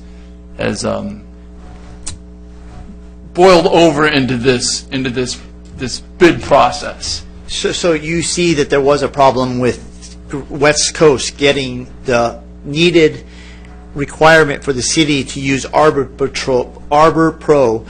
You saw that there was a problem with West Coast getting that program. There's no problem with, in my opinion, no problem with purchasing it. It's a willingness if it was worth working with them or not. That's what I've learned since when we had the subsequent meetings with them. So we've invested $40,000 into this software process. I think if you direct staff to go and work something out with the vendors, we can work something out with the software and make it work. Is West Coast and Great Scott willing to work with Arbor Pro that's compatible with our system? Yes? And Mayor, I'm just going to, can I interrupt you? Because we're talking about the spec that I think you want to talk about next time. All right. If that's your direction, by the way. Yeah. But, Mr. Mayor, since we did open up for public comment, once again, we did receive another request to speak after you had begun your deliberations, but since you stopped your deliberations and opened it up to additional public comment, so we do have a speaker who would like to speak on this item. Okay. Dave Bass.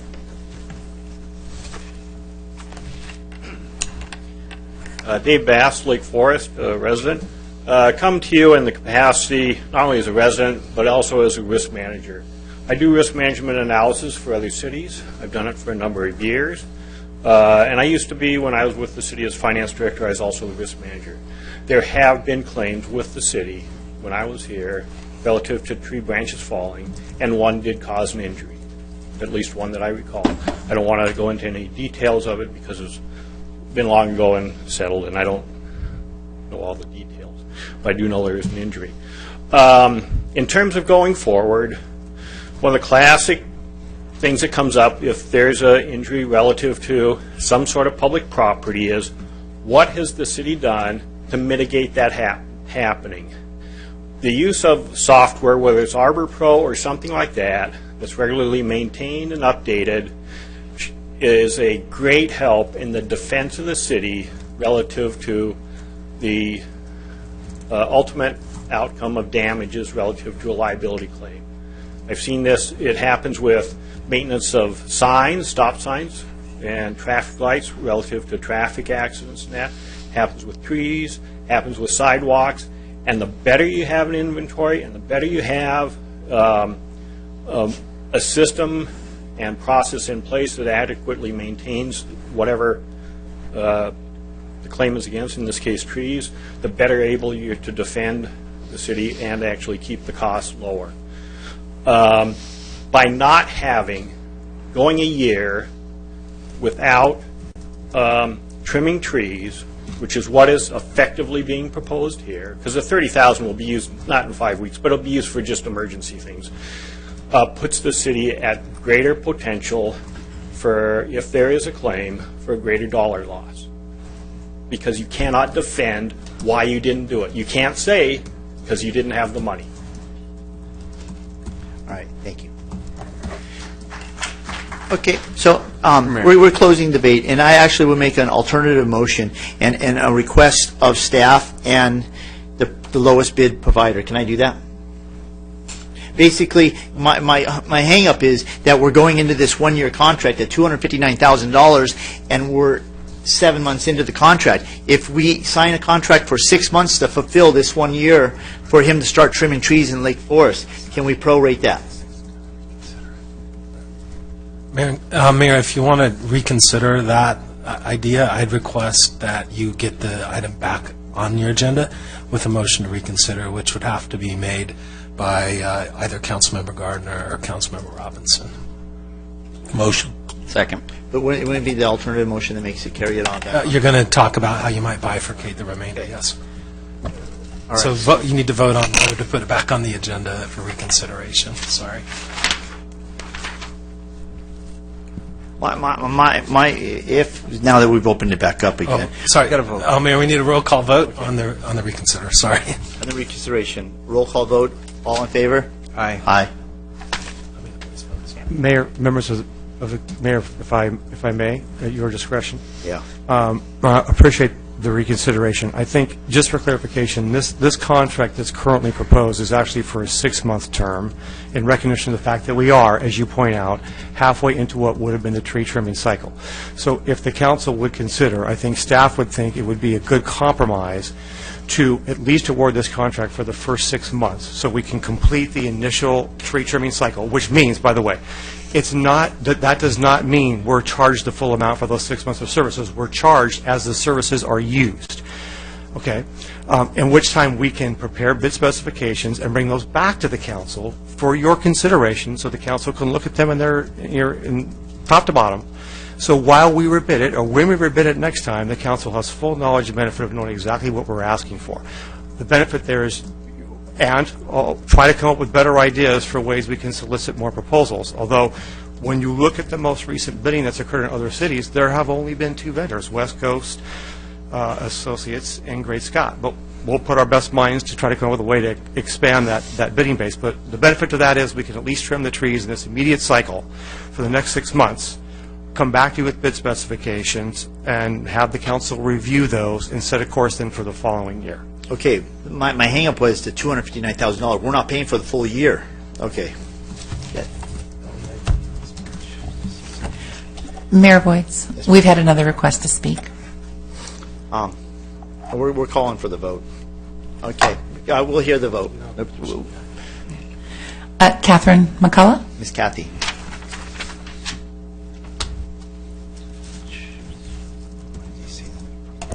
I was here last time when we were discussing this item, Catherine McCullough from the City of Lake Forest. And one of the things that I'm concerned about, 2 of you know, and Jim, you live in an area that has a lot of eucalyptus trees. We're limited on our time that we can trim eucalyptus trees because of the infestation that can happen. So we need to move on this and do something that is going to happen now and take care of all those other kinks in there later. Because right now you have wasted some of our time that you should be doing those eucalyptus trees. And at a certain time, they can't do the eucalyptus. They can do the others, but also we leave ourselves open for infestation. Thank you. We'll call for the vote. You need a motion, Mayor. On So moved. So staff recommendation. For the 6 months. Mr. Belmer, yeah. Second. All in favor? Aye. Aye. No.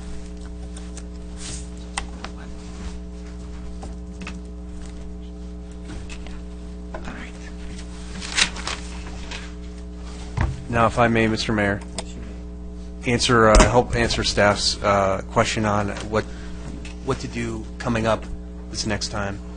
I'd like to see a change in the process. I think one of the things that resulted from this new staff report was that we heard from some of the potential non-bidders.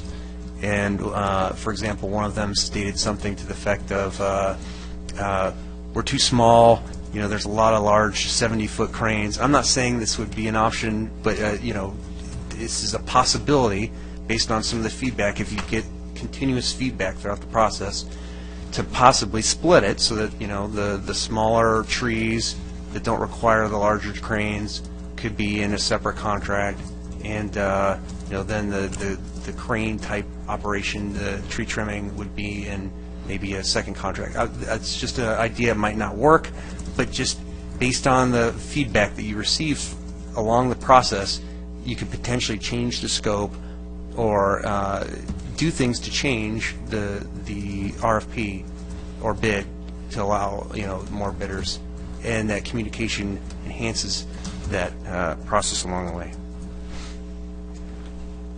That brings us to item number 13. Could I just, for the sake of clarification, did you want to change to that, do you want them to stick to that more aggressive, lowered threshold, or do you want them No, we're to go going with through with what we bid it out and So half the sure. price, because it was 6 months, that's what the stickling rate was. Thank you.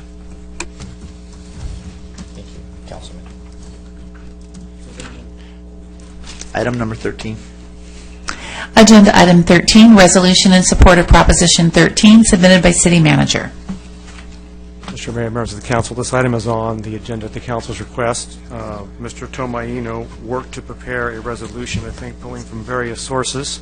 It's before the council for consideration tonight. We're happy to answer any questions you would have, but staff's recommendation is council's discretion. Could you read the resolution to us, please? I don't have it in front of me. Seriously? I don't. Is it the one that was passed down through Howard Jarvis? Well, it's actually in the agenda packet. It begins on page 344 of the agenda packet, and it's got about 5 whereases in it. Okay. That basically espouse, of course, the virtues of Prop 13 and the millions of potential dollars it's saved for homeowners primarily. Basically, you for in the audience, it's been come to the attention of us as council members and legislators in the state of California that California's legislators and their governor was after Proposition 13. They were the safe haven of our homes were no longer going to be safe. And so we as the city of Lake Forest have brought forth a resolution in support of Proposition 13. And that's basically the text of this. And so I move recommendation and adoption of this resolution to be sent forward. I second it. All in favor? Aye. Aye. Aye.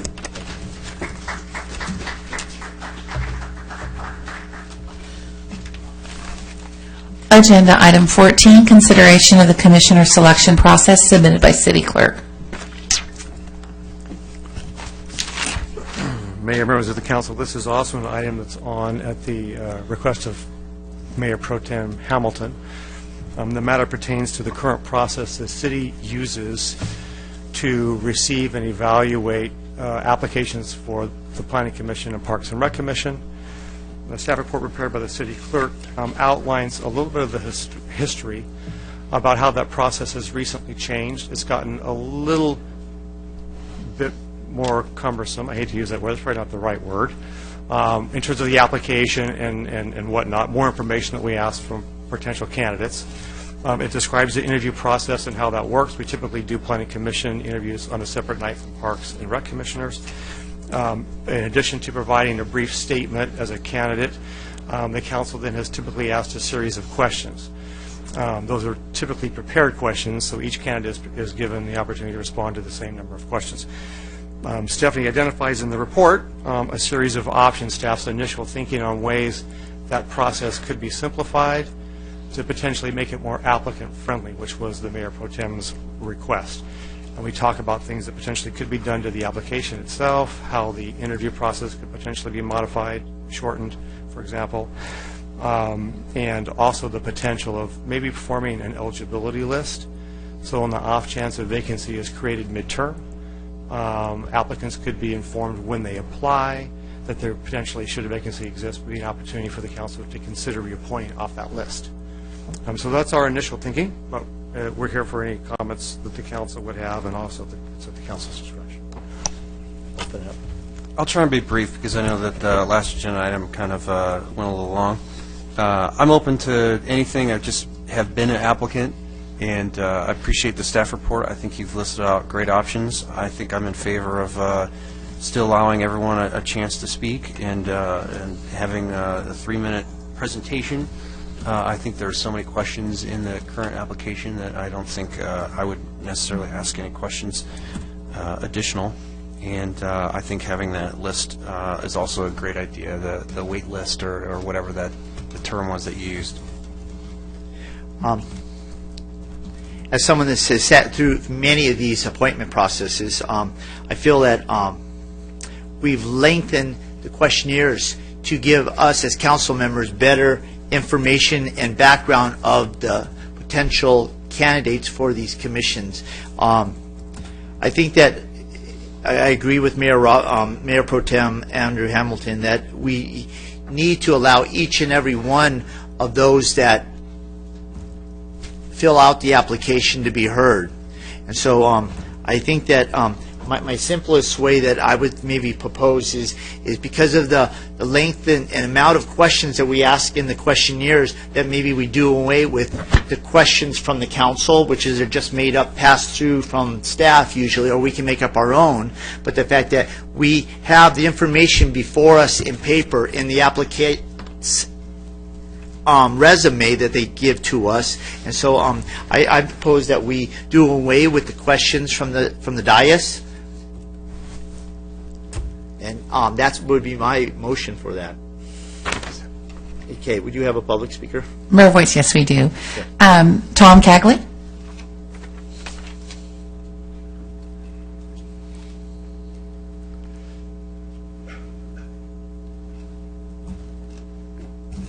Good evening, Your Honor, Mayor, members of the council. I'm Tom Cagley. I live in Lake Forest. I have given the city clerk a statement withdrawing my application for consideration of appointment to the Planning Commission.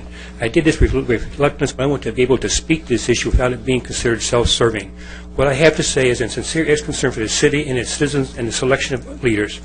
Appointment to any commission is open to every citizen of Lake Forest, just as every citizen may apply for any city staff vacancy. However, not every citizen of Lake Forest is qualified to serve on the Planning Commission. No more they are necessarily qualified for appointment to staff vacancies. If I or any other applicants were applying for a paid city position in planning or engineering services, our qualifications would be vetted, and if not qualified, we would not be elevated even the second round of consideration. This is not to say that an applicant for the Planning Commission needs to be an engineer, architect, or similar professional, but an applicant should have a modicum of knowledge of the planning process. That knowledge should show up in the written application and accompanying resume. I do not know how many members of the council have ever been in a management or leadership position where they were required to evaluate applicants for vacancies, but I have been. Being the best friend or brother-in-law of the HR director generally is insufficient to get on the short list, unless the business is not especially interested in being profitable. 2 years ago, the current member of the Planning Commission was appointed to PC solely because the candidate was, in the words of the council member who had made that appointment, my best friend who had invited me to Lake 2 4th of July celebration for years. I wonder if that council member would select doctors and dentists on the same basis. My guess would be probably not, and that is the failure of the system, not valuing the importance of qualification for membership on a professional level, but selecting people on personal relationships. Indicates there is no true value to the Commission. It is only there for repayment of political favors. Over the past 2 years, the Planning Commission has shown itself to be indecisive and has had a number of decisions overturned or avoided. Further argued, instead of being proactive, the PC is reactive instead of being a leader. The Commission is a follower. One Commissioner member said last year that they are not to do what the City Council or City staff they should do, but that is not their role. They are to bring their best judgment to the Council. I'm running out of time, so I would, of the 6 considerations being considered tonight, I think the first one is still the best. The full application process, and if you vote for number 6, then the 3, 4, and 5 become irrelevant. Thank you for your time. Thank you. We've had no additional No requests. further, thank you so much. I have a couple of comments. Okay, and I would just like to state that I agree, but I think that doing away with the questions from the dais and just using the resume and the committee things, and so that's my discussion, so go ahead. Okay. Couple of comments. Comment number 1, the questionnaire that you've used from the planning and parks, you kind of took that almost verbatim from the council, and they don't really match. So I think a better job could have been done, Planning Commission questionnaire, Parks Recreation Commission questionnaire, rather than adopting the council. Well, okay, but, you know, we'll live with what we have. As to the eligibility list, I think that's a great idea. I have what I think is an even better idea, and I would like the city to do a version 2 of the Leadership Academy. You know, the Leadership Academy gives people an introduction, but I think then there's a second Leadership Academy that could prepare people for roles on commissions. So I'd like to see that somewhere down the line that feeds in here. As far as the questions, I sat in the audience. I had the benefit of sitting in the audience, or even being an applicant at one time. I lost, just in case you don't remember. So there's a different benefit. As somebody sitting out there, I found that the answers to the questions were far more valuable to me in sizing somebody up than were the actual written questions. So, just speaking for myself and what I got out of it, I thought those were very good. It doesn't always work. Not everybody asks the questions, and some of the questions were so obvious that you got back the obvious answers. But there were those occasions in which I definitely changed my mind positively and negatively based on some of the questions. So I think we need better questions, not to eliminate the questions, but a little more revealing questions. So those are my comments. Mr. Mayor. Please. I appreciate your comments, Commissioner, Councilman Gardner. Sorry. And the only thing about the questions are that a lot of them are on the fly. I think a lot of times the process on the Planning Commission and the City Council is deliberative, so you have time to prepare, write out and think about the comments that you might apply to certain things. And so, to me, I think a lot of those are kind of on the spot. It really shows more of your on your feet thinking. I think that's a different quality than a commissioner would really exhibit. So, but generally, I think you had some good comments there. And I agree with you. On the other hand, you see, like tonight, how off just taking our council meeting tonight, we end up having to think on the fly, although mostly it's deliberative. You have the packages in front of you. It doesn't always go so smoothly. So sometimes you do need commissioners or council members, et cetera, who do think on the fly and can. So I agree that it's a different skill, but I don't think it's an irrelevant skill. It is a different skill. With no further discussion, do we have a motion on the floor to accept any of the policies or keep it as we have it?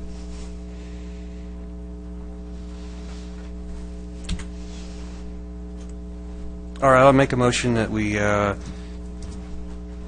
remove the questioning from the process, maintain the current application, and then for now, and add the list, the wait list, and allow pertinent follow-up questions of specific candidates.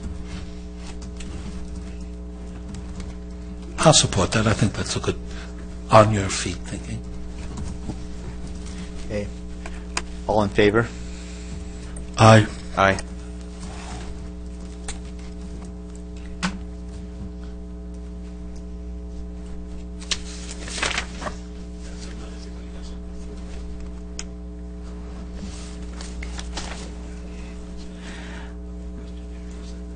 Agenda item 15, discussion regarding potential wildlife ordinance submitted by city manager.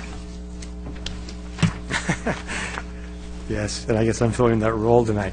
The Mayor, members of the council, this item is also on the agenda at the request of the council, and Mr. Tomaino, our senior management analyst, who's somewhat become our in-house expert on all matters pertaining to waterfowl, has a brief staff report he'd like to provide, and then, of course, a council discussion, because this item is up for council discretion. So, Carlo? Thank you. Mr. Mayor and members of the City Council, this item is brought back by the staff at the request of Councilmember Gardner, who wanted to see an updated discussion regarding the potential adoption of a wildlife ordinance.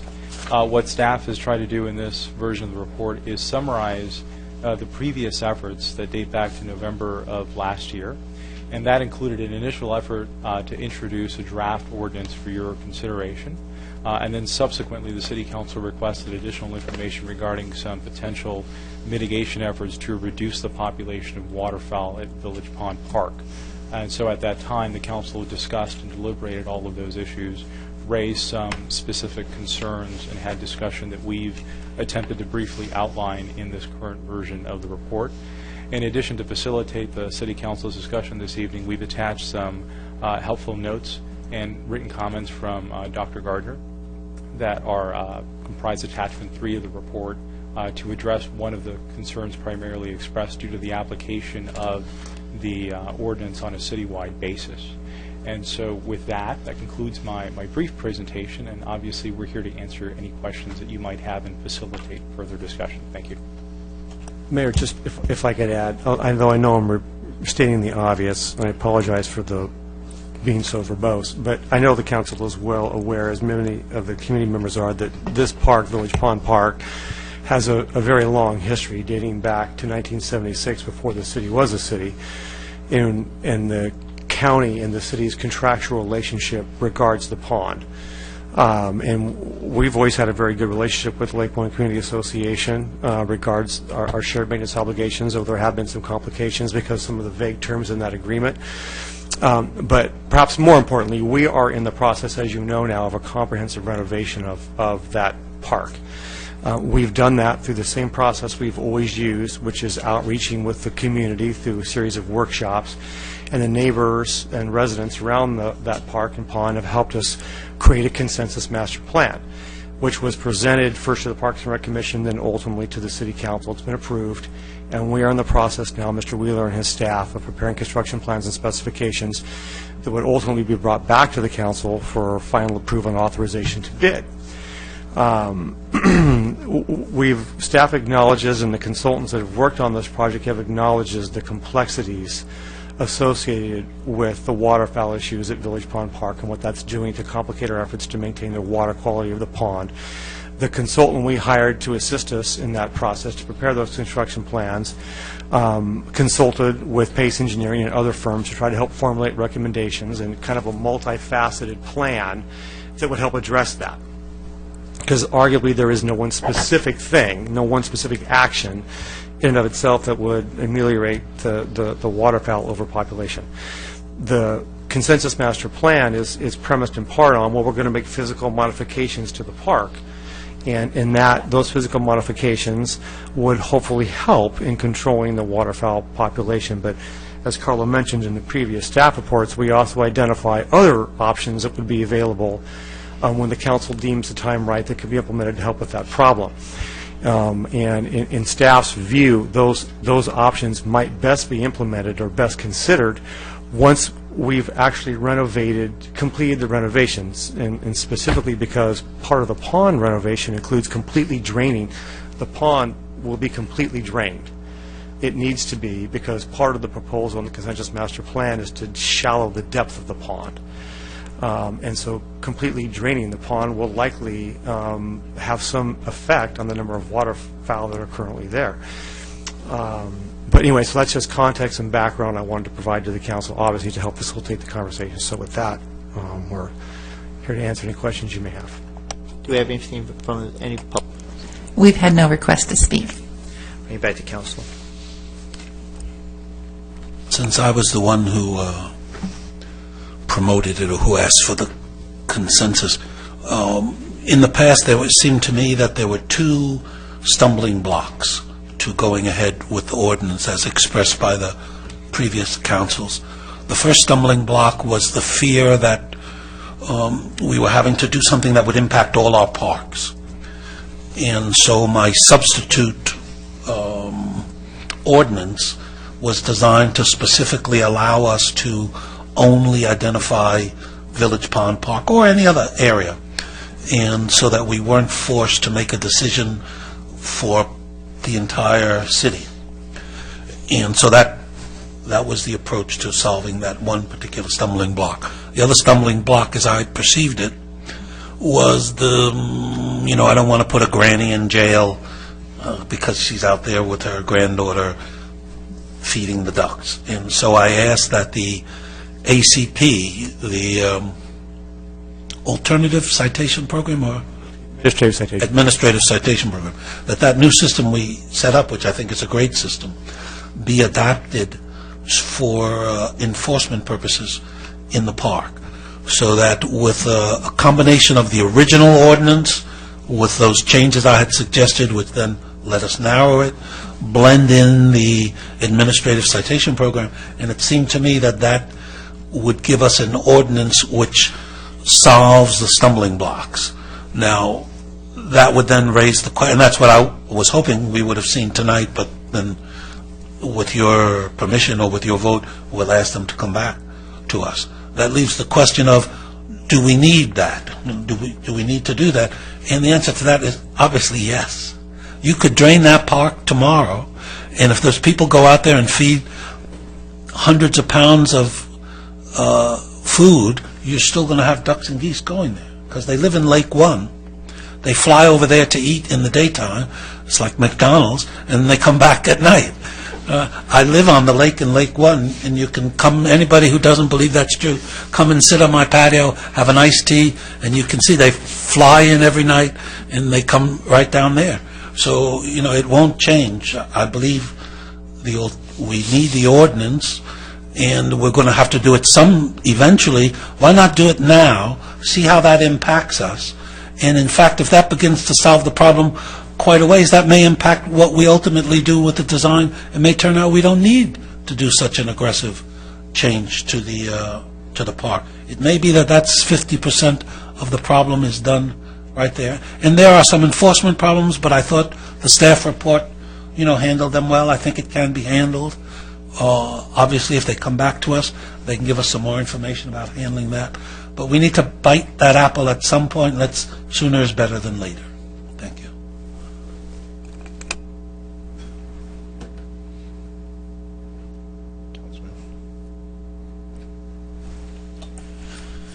Well, I think, part of it's going to come down to, enforcement, right? So we can put any ordinance on the books, but, how are we going to enforce it? So if we use the Administrative Citation Program, what does that mean? What's the expectation? So, we can put an ordinance on the book, but does that mean that there's going to be some administrative person out there Monday through Friday from 8 to 8 writing people tickets? Or, how's that all going to work? It's, we can try to solve a problem tonight by passing an ordinance, but, if there's no enforcement of it, then it's just another ordinance on the books. So, that's just kind of where I'm at.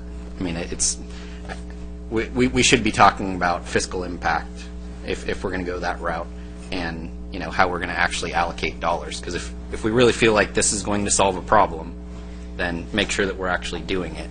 Otherwise, I'm fine with passing an ordinance, and if someone randomly goes by the park like they do at our other parks for other ordinances that we have in place, we have an ordinance in place that you're not supposed to be in parks after dusk, but we don't have someone patrolling all our parks writing people citations or telling them they're not supposed to be there every night.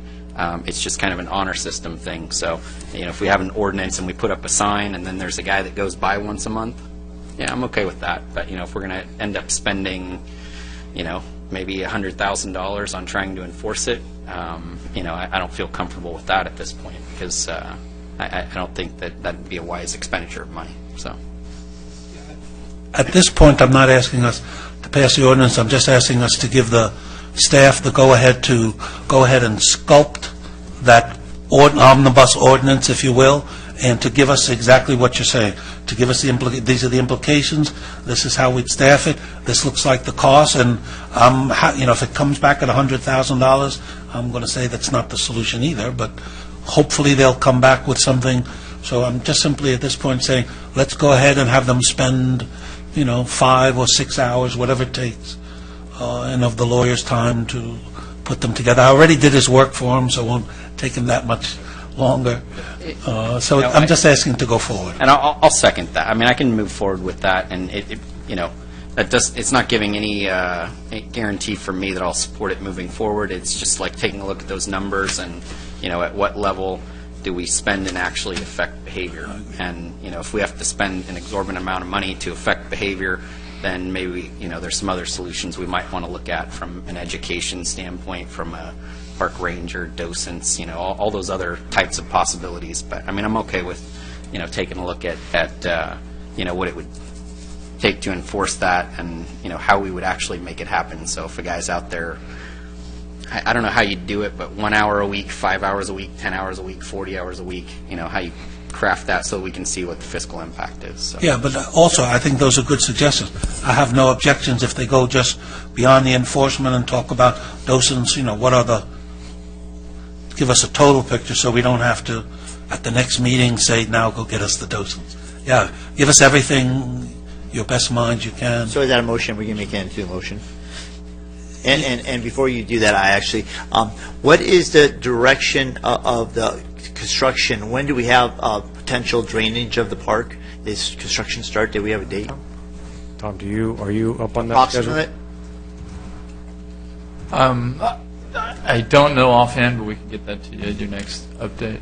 I know they've kicked off the design process. It's just a curiosity. Obviously, I'm not opposed to going forward with it. The idea of a stopgap here, and that's what I think it would be. But I think that the ultimate thing is the reconfiguration of the landscape there. I think it's going to do a lot. But obviously, and then I did hear somebody from the audience at one of the last council meetings said there was no signs there. I actually have a friend that lives in the adjacent neighborhood. There are some signs in there, but they're not real big signs. So that's something we can look at in the future too. But if you want to make that into a motion. Yeah, you have the staff present an omnibus ordinance with enforcement and other educational opportunities. We got Councilman Robinson, second. All in favor? Aye. Aye. Aye. Aye.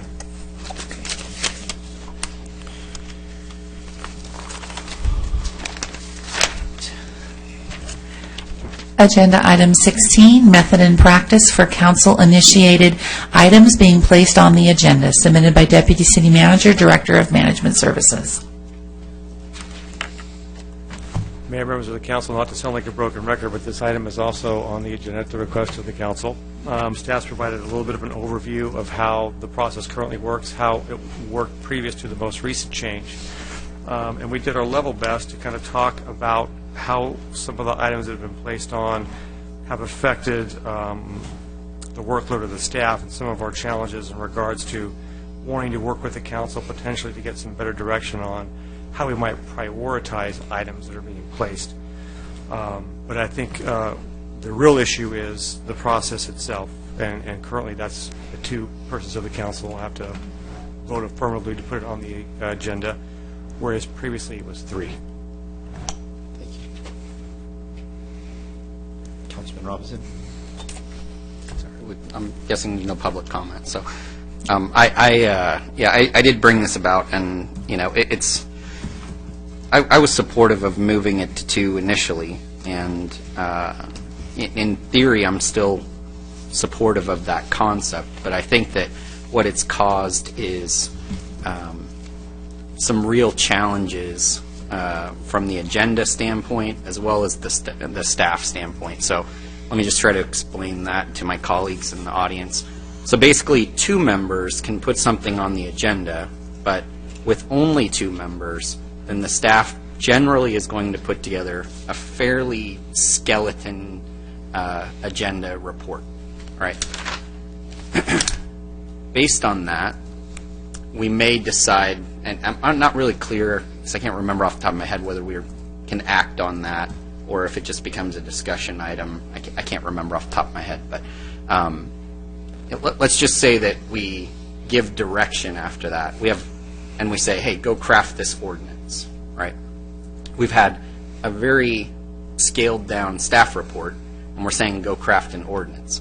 Now that ordinance would still come back to us, and we could debate it at that point, but we've asked to craft the ordinance based on a very limited staff report, right? So it's kind of going backward for me, because we're acting without information rather than acting with information. And the concern when Councilman Nick brought this up a couple of years ago, and I was very supportive of it. And the concern was that maybe 3 people would decide to do something without really much information at all, and it would almost be like a pre-vote, I think was his exact word. In my mind, we're kind of like in the same spot, because we've got 2 people putting something on the agenda. We have some discussion about it, but don't have a robust staff report. And then we say, okay, go craft an ordinance, and we haven't got much staff information yet. So what that does in my mind is, number one, in some cases it's putting the item on the agenda twice, right? So it's kind of slowing down the process, creating more bureaucracy. And then at the same time, it really hasn't accomplished what our initial goal was, because we're still kind of like voting before we have all the information. And I think in this case, we're even doing more, because when you ask for consensus, on an item, you can't really talk about it much. I mean, the city attorney will stop us when we do that. But when you've kind of have this scaled down staff report, now you can have the discussion, but you don't have the benefit of these people who are working here 40 hours a week trying to provide us information so we can make good decisions twice a month. So that's the dilemma that I see at this point. And that's why I think that requiring 3 gives the staff enough information to say, go put together a really robust staff report. We're giving you authorization to spend some time, make sure that we really look at this issue, so that when it does come back to us, we can actually take an informed vote, and that's what's best for everyone.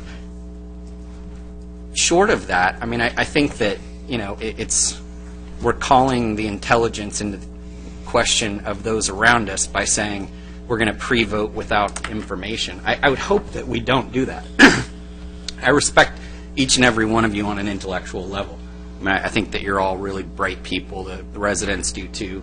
And, so I would hope that just because we decide to move forward with some discussion, which I just mentioned in the wildlife ordinance, I'll support you in having the discussion, but it doesn't mean that you have my vote moving forward, right?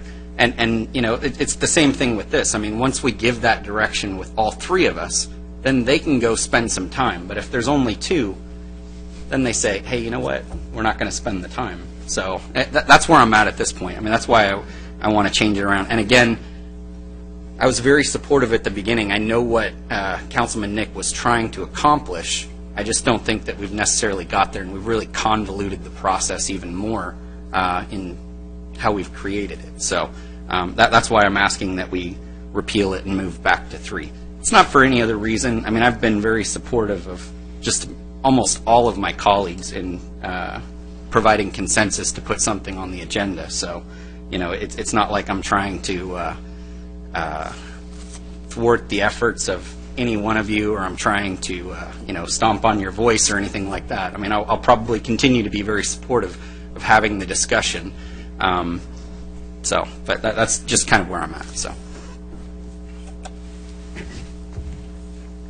I have, I think, and I don't disagree with you. I think the problem is slightly different, and I've been guilty of, I think, contributing to the problem. For example, on the wildlife ordinance that I originally asked for a couple meetings ago, I should have been as specific then as I was tonight, because that would have then, versus let's go do the wildlife ordinance. So versus now, I gave it, much more specific, and that was good direction to the staff. And I think a lot of times when we do the consensus, we only have like a vague idea, and we're not giving them enough detail. So I think more detail, whether it's 2 or 3, honestly, I think they need more detail when we give them consensus so they know what to do. I think the other thing they need to do, for example, I had 2 issues that I brought up. One was the wildlife ordinance, and the other was the contract thing. I think we need to give them a priority, too, when we do that. Like, in my mind, the wildlife ordinance was more important because the ducks are out there doing their business every day, et cetera, et cetera. The contract thing, if that waited 3 months, it's no big deal. So I think regardless of which way we go, we, as the initiators, whoever's going to initiate that, we need to, 1, be more specific and give a lot more detail this is what I want to know, let's change the RFP process. What does that tell you? Versus, this is what I want to do, blah, blah, blah, and that's a high priority. We need to do that as soon as possible. So I think if we do those two things, if we can be more specific, and if we can, when we say it, if we can say, but don't worry about it if we do it by the summertime. I think those two things will solve it, and then honestly, I don't think it matters 2 or 3. If you want to go to 3, fine. If you want to do 2, but if we do those two things, I think we're in good shape either way. I fully agree with what you're saying there. I mean, in most of the things that I've brought up, I've wanted to agendize. I usually will say, hey, I'd like to see this in the next 2 or 3 meetings, or when it seems to make sense, right? Because there's a certain flow to the year when we look at certain things from a budget perspective, from a public works operations, all that kind of stuff. And so, I agree with what you're saying there. I think my focus on the 3 is that that's how staffs work at every city. I mean, if they don't feel like they've got a majority asking them to do something, then they're a little hesitant to go out there and spend a lot of time, because time is money, staff time is money, all the research that they have to do, they're prioritizing themselves. And so not knowing whether they have a majority support to do that, like they might personally disagree. They might think, hey, you know what? That's a really bad expenditure of our time. But if 3 of us say go do it, they do it. But if 2 of us say go do it, typically how city councils work and staffs work, they just say, okay, well, there's 2 of you, so we'll try to figure out how to make this all work and make those 2 happy without spending a whole lot of time. And then you end up again with this like kind of bare bones report. No matter how specific you are, they'll try to meet those specifications, but only within a certain parameter of time, because otherwise they're going out to hire another staff person to help with management analysis or something like that, and they say, well, that's not budgeted for, and so there's that whole process. So so I mean, I agree with what you're saying. I think that we need to be more specific, and we should prioritize things. And each one of us are going to have different priorities, so that's why it makes it it gets a little interesting, because for you the wildlife might be really important, and for Mayor Pro Tem Hamilton the contract part might be so much more important than the wildlife part. So it's trying to figure out how to get to 3 with that, so that we can give good direction there, and that's why I think it's important. So are you taking that as a friendly amendment? So you're making a motion for? Absolutely. I mean, I don't think that really needs to be I don't an amendment. I mean, that's just like a good suggestion to all of us. If you go ahead, if you're going to go ahead with the 3, I know when you went ahead with the 2, you said let's look at it in 6 months and see what that happens. If you go ahead with the 3, I think we should again look at that in 6 months. Did something die because only 2 people could get it that we think that was wrong, that it died? So before you changed and looked at it in 6 months, if we change again, let's look at that in 6 months and say, okay, well, nothing died because of that, so we'll keep it at 3. So I have no problems either. So I'll second you, and it's okay with me either way. There was that you make it. So yeah, well, that's it is a formal motion, and I think there's a second, so I'll accept that as a friendly amendment. And I think beyond that, just as we're evaluating that, make sure we're comparing apples to apples. So when we look at it in 6 months, it's that you're comparing kind of how that would have ended up after it became agendized, right? With the 2 people versus the 3, and did the outcome change and that kind of stuff. Well, it's funny, because sometimes, I know on the wildlife, there were really 3 or maybe even 4 people who were consenting to that. It shows up as a 2-person thing because you're only looking for 2. But in fact, there were 4 people, so it doesn't cut cleanly as 2, because sometimes it's more. But if you want to change it, and then we'll review it, I have no problem. And I think that's the art of being a municipal staff person, is trying to determine what facial cues and things like that mean, because they're trying to figure that out. When there are 2, but you see 5 people shaking their heads, they're like, okay, these guys want a robust staff report, even though it only said 2. So. Okay, and with that, with any further discussion? I was just going to say, I was just seconding or voting on your motion to be nice. No, I'm kidding. And with that, we call for the vote. All in favor? Aye. Aye. Aye. That passes unanimously.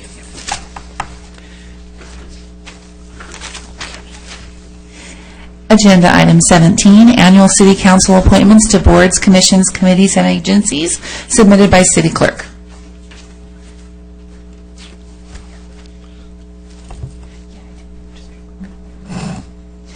Mayor and council, this is our annual appointments to the various outside committee agencies.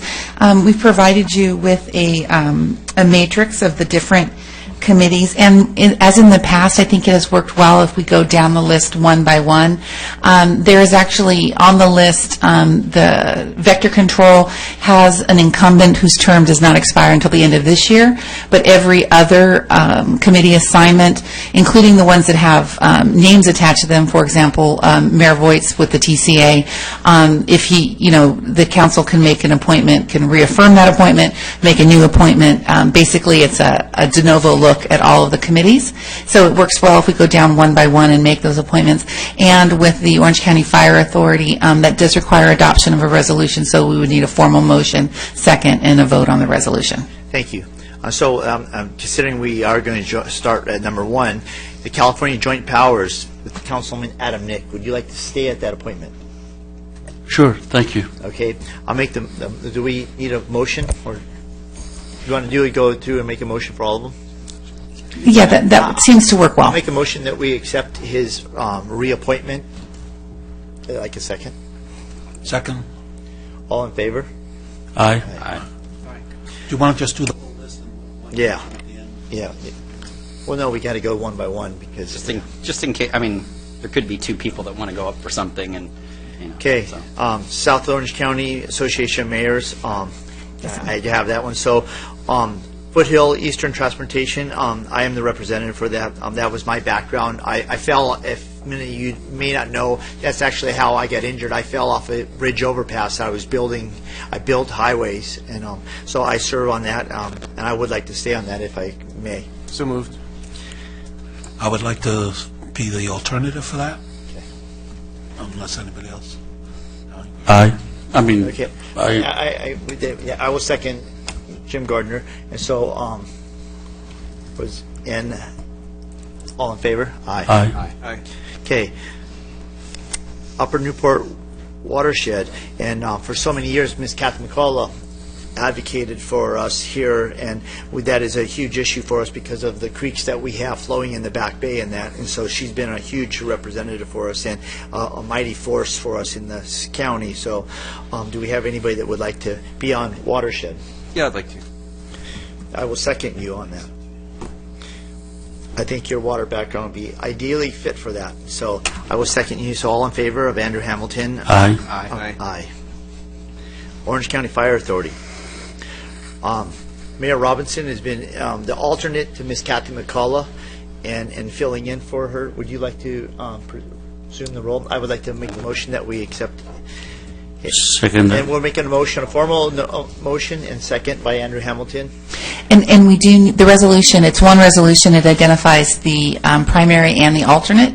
So in the motion, if amongst yourselves you want, we're not required to have an alternate, however, because they do require it to be appointed by resolution, it might be helpful to pick a person at this time in the event that Councilmember Robinson is unable to attend. I've actually been, I would like to go into that. My uncle's LA Fire, and something I always wanted to be as a fireman. Maybe I'd been better off in fire than construction. So, as an alternate, I would like to. Second. Thank you. All in favor? Aye. Aye. Orange County Public Library Advisory Board. And that actually includes the whole county. Mayor Robinson has been the alternate at that. Would you like to exceed, or would someone else? I'd be happy to give that to someone else. The Fire Authority is probably going to be quite a few. So it says bi-monthly on here, but they're probably going to have monthly meetings, and I may end up on a committee as well, so I'll end up in 2 meetings a month. So, Jim, you're not on anything yet, or you like it? Sure, that doesn't publish books, I should be on. Well, you've published books, haven't you? Okay, I would like to nominate Councilman Jim Gardner. I second that. What about the alternate? And alternate? Andrew? Would you? I'll stay. Yeah, that's Andrew fine. Hamilton? Would you like to? No. Okay. Is it alternate required? Yes. It's beneficial because they have a really tough time getting a quorum. So if you can be there all the time, that's a good thing. So, and if you can't, yeah, exactly.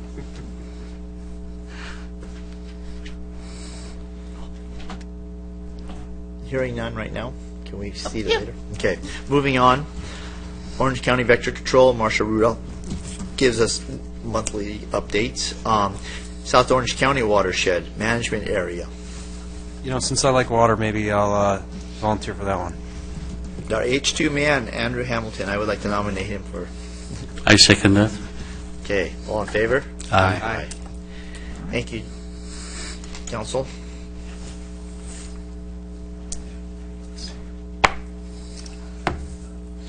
That brings us to the manager's report.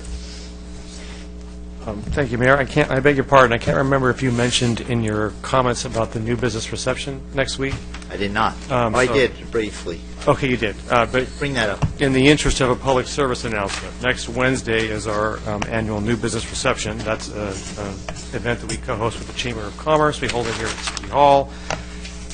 We have invited, of course, every new business that's opened in the city in the last year, and we're hopeful that we'll have every one of them there. That's a lofty goal, however. But if you're watching at home on our live cam, or if you're in the audience, and you're either a new business or contemplating ever becoming a new business, we'd like to have you at our new business reception next Wednesday here at City Hall. Starts at 6 o'clock. And if you have any questions on that, you can log on to our website, which is www.lakeforestbusiness.com, and you can find out more information on that. That's it for me. Okay. As my boss would say... Paid for by Lake Forest. Right. Nothing for this evening, Mayor. And that brings us to my list. Councilman Jim Gardner. I have two comments. One, the mayor gave a lot of really important items coming up. And just for your information on the patch, every month I put out an article called Events This Month. And that's very useful. So all those dates, if they didn't write them down, they can find those in that article and where they are, et cetera, et cetera. That was number one. Number two is I'd like us to consider, it's another consensus item. Okay. I have to do it the right way now. Between Mission Viejo, Irvine, and Lake Forest, the three of us together, us three conjoined cities, are actually the 8th largest city in the state of California. We're nearly 400,000 people, and we're 100 square miles. We're quite a force, the three of us. And as you know, we have intersection stuff that's happening all the time on both sides. We have lots of common issues, transportation issues, et cetera, the Great Park, how they're going to influence us, et cetera, et cetera. What I'd like to propose is that, and this came up, I attended a meeting last month and kind of came up as a side conversation then. And I'm sorry the mayor of Lake Forest, of Mission Viejo, didn't stay this long. I'd like every quarter if we could get together with their councils. And we might invite them over here and have lunch at our sports park. They might invite us over there for lunch, a picnic at their dog park. So I'd like the, a consensus item for this kind of interaction between our three cities at the council level to get together and just, talk about regional kinds of issues. So and if that's, I can get another, or if I can get two more people to go ahead with that, I would like the staff to bring back a proposal that would talk about how to do that. Councilman Gardner, were you initially thinking it would be the mayors of each of those? No, I thought the entire council. So 5 people from the councils getting together 4 times a year. Being host, we would host one time, the next guy would host the next time, the next guy would host the other time. Obviously, not only would we have to approve it, but it would have to go to them. But I think that would help us in transportation issues. I know the staff get together and discuss these things. I think there would be value in the council people. That would, of course, need to be a noticed public meeting in accordance with the Brown Act. But if the council consensus is to prepare a report on that, we can do that. We do have the South Orange County Mayor's meeting, which occurs quarterly or every other month. where some of that occurs. So in the report back to the council, we can explain what that is and what that accomplishes. You may or may not determine that that satisfies that goal, but if the council's consensus is to look at that, then we would be happy to prepare a report, I guess, that would figure out how we would go about doing that. It's monthly, excuse me. Thank you, Deborah. SACA meets monthly. Now, that doesn't preclude, although I would actually defer to the current mayor and former mayor. I don't know if council members from other cities also join that meeting. On occasion. I don't think they're precluded from attending. But I think I don't know how those need to be noticed. So that in and of itself is a good question, but I think if you had 3 or more from the same city council, you definitely have to notice it. And so, I mean, I don't think it's necessarily a bad idea. I think it's a very good one, actually. I just don't know how you actually make it happen, and I don't want to get into discussing it, because then Scott, our city attorney, will tell me not to, but that'd be a Brown Act violation in and of itself. Is it feasible without Brown Act violation? Yeah, I don't want to discuss the details too much on my own advice, which has been reflected. But, yeah, there are provisions for that kind of meeting where one or more agencies have to meet outside their jurisdiction. The Brown Act allows that. But we can flesh that out if there's consensus to come and talk about this. But I don't want you to pre-debate it or pre-discuss it tonight too much. Yeah. I think that I would second that, because I think it'd be good for us as a community and a region. And I'll third it. And that's not a high priority, so you don't need to get on it right away. We'll try to hold all non-high priority items to 4 pages or less. That's it. Thank you. Thank you. That brings us to Councilman Adam Nick. I thank the staff, as I always do, each and every one of you. I will not mention you by name tonight, so that we can get out of here sooner than later. All of you on both of my sides, thank you.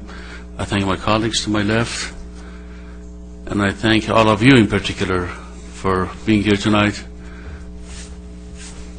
I wish each and every one of you and your loved ones a great year and a great life, the best life has to offer. Thank you. Good night and good evening. That brings us to Councilman Dwight Robinson. Nothing further, Mr. Mayor. Thank you, Councilman Robinson. Mayor Pro Tem Andrew Hamilton. I just want to wish everyone a Happy New Year, all my fellow Lake Forest neighbors, staff, colleagues. I want to thank staff for their work tonight, and I want to also thank Council Member Robinson for his comments on agenda item number 12. Not seeking to undo anything, but I had another idea, but I'm glad that it ended up working out. But I wanted to thank you for your comments, and I just asked a question to staff. Do you know when the next time that council will review the purchasing guidelines? When is that slated? Mayor and members of the council, that's something we're looking at for either second meeting of February or sometime in March. Okay. Then I will not propose any adjustments to that schedule. And with that, I'd like to thank all of you for sitting with us this first night of January, our first council meeting. Thank you so much. And thank my council members for the opportunity to serve the city as mayor this year. I'm looking forward to this city and what we have to offer the residents and where we're going. So thank you. Happy New Year. Happy, healthy, and prosperous New Year to you all. Thank you, and close the meeting.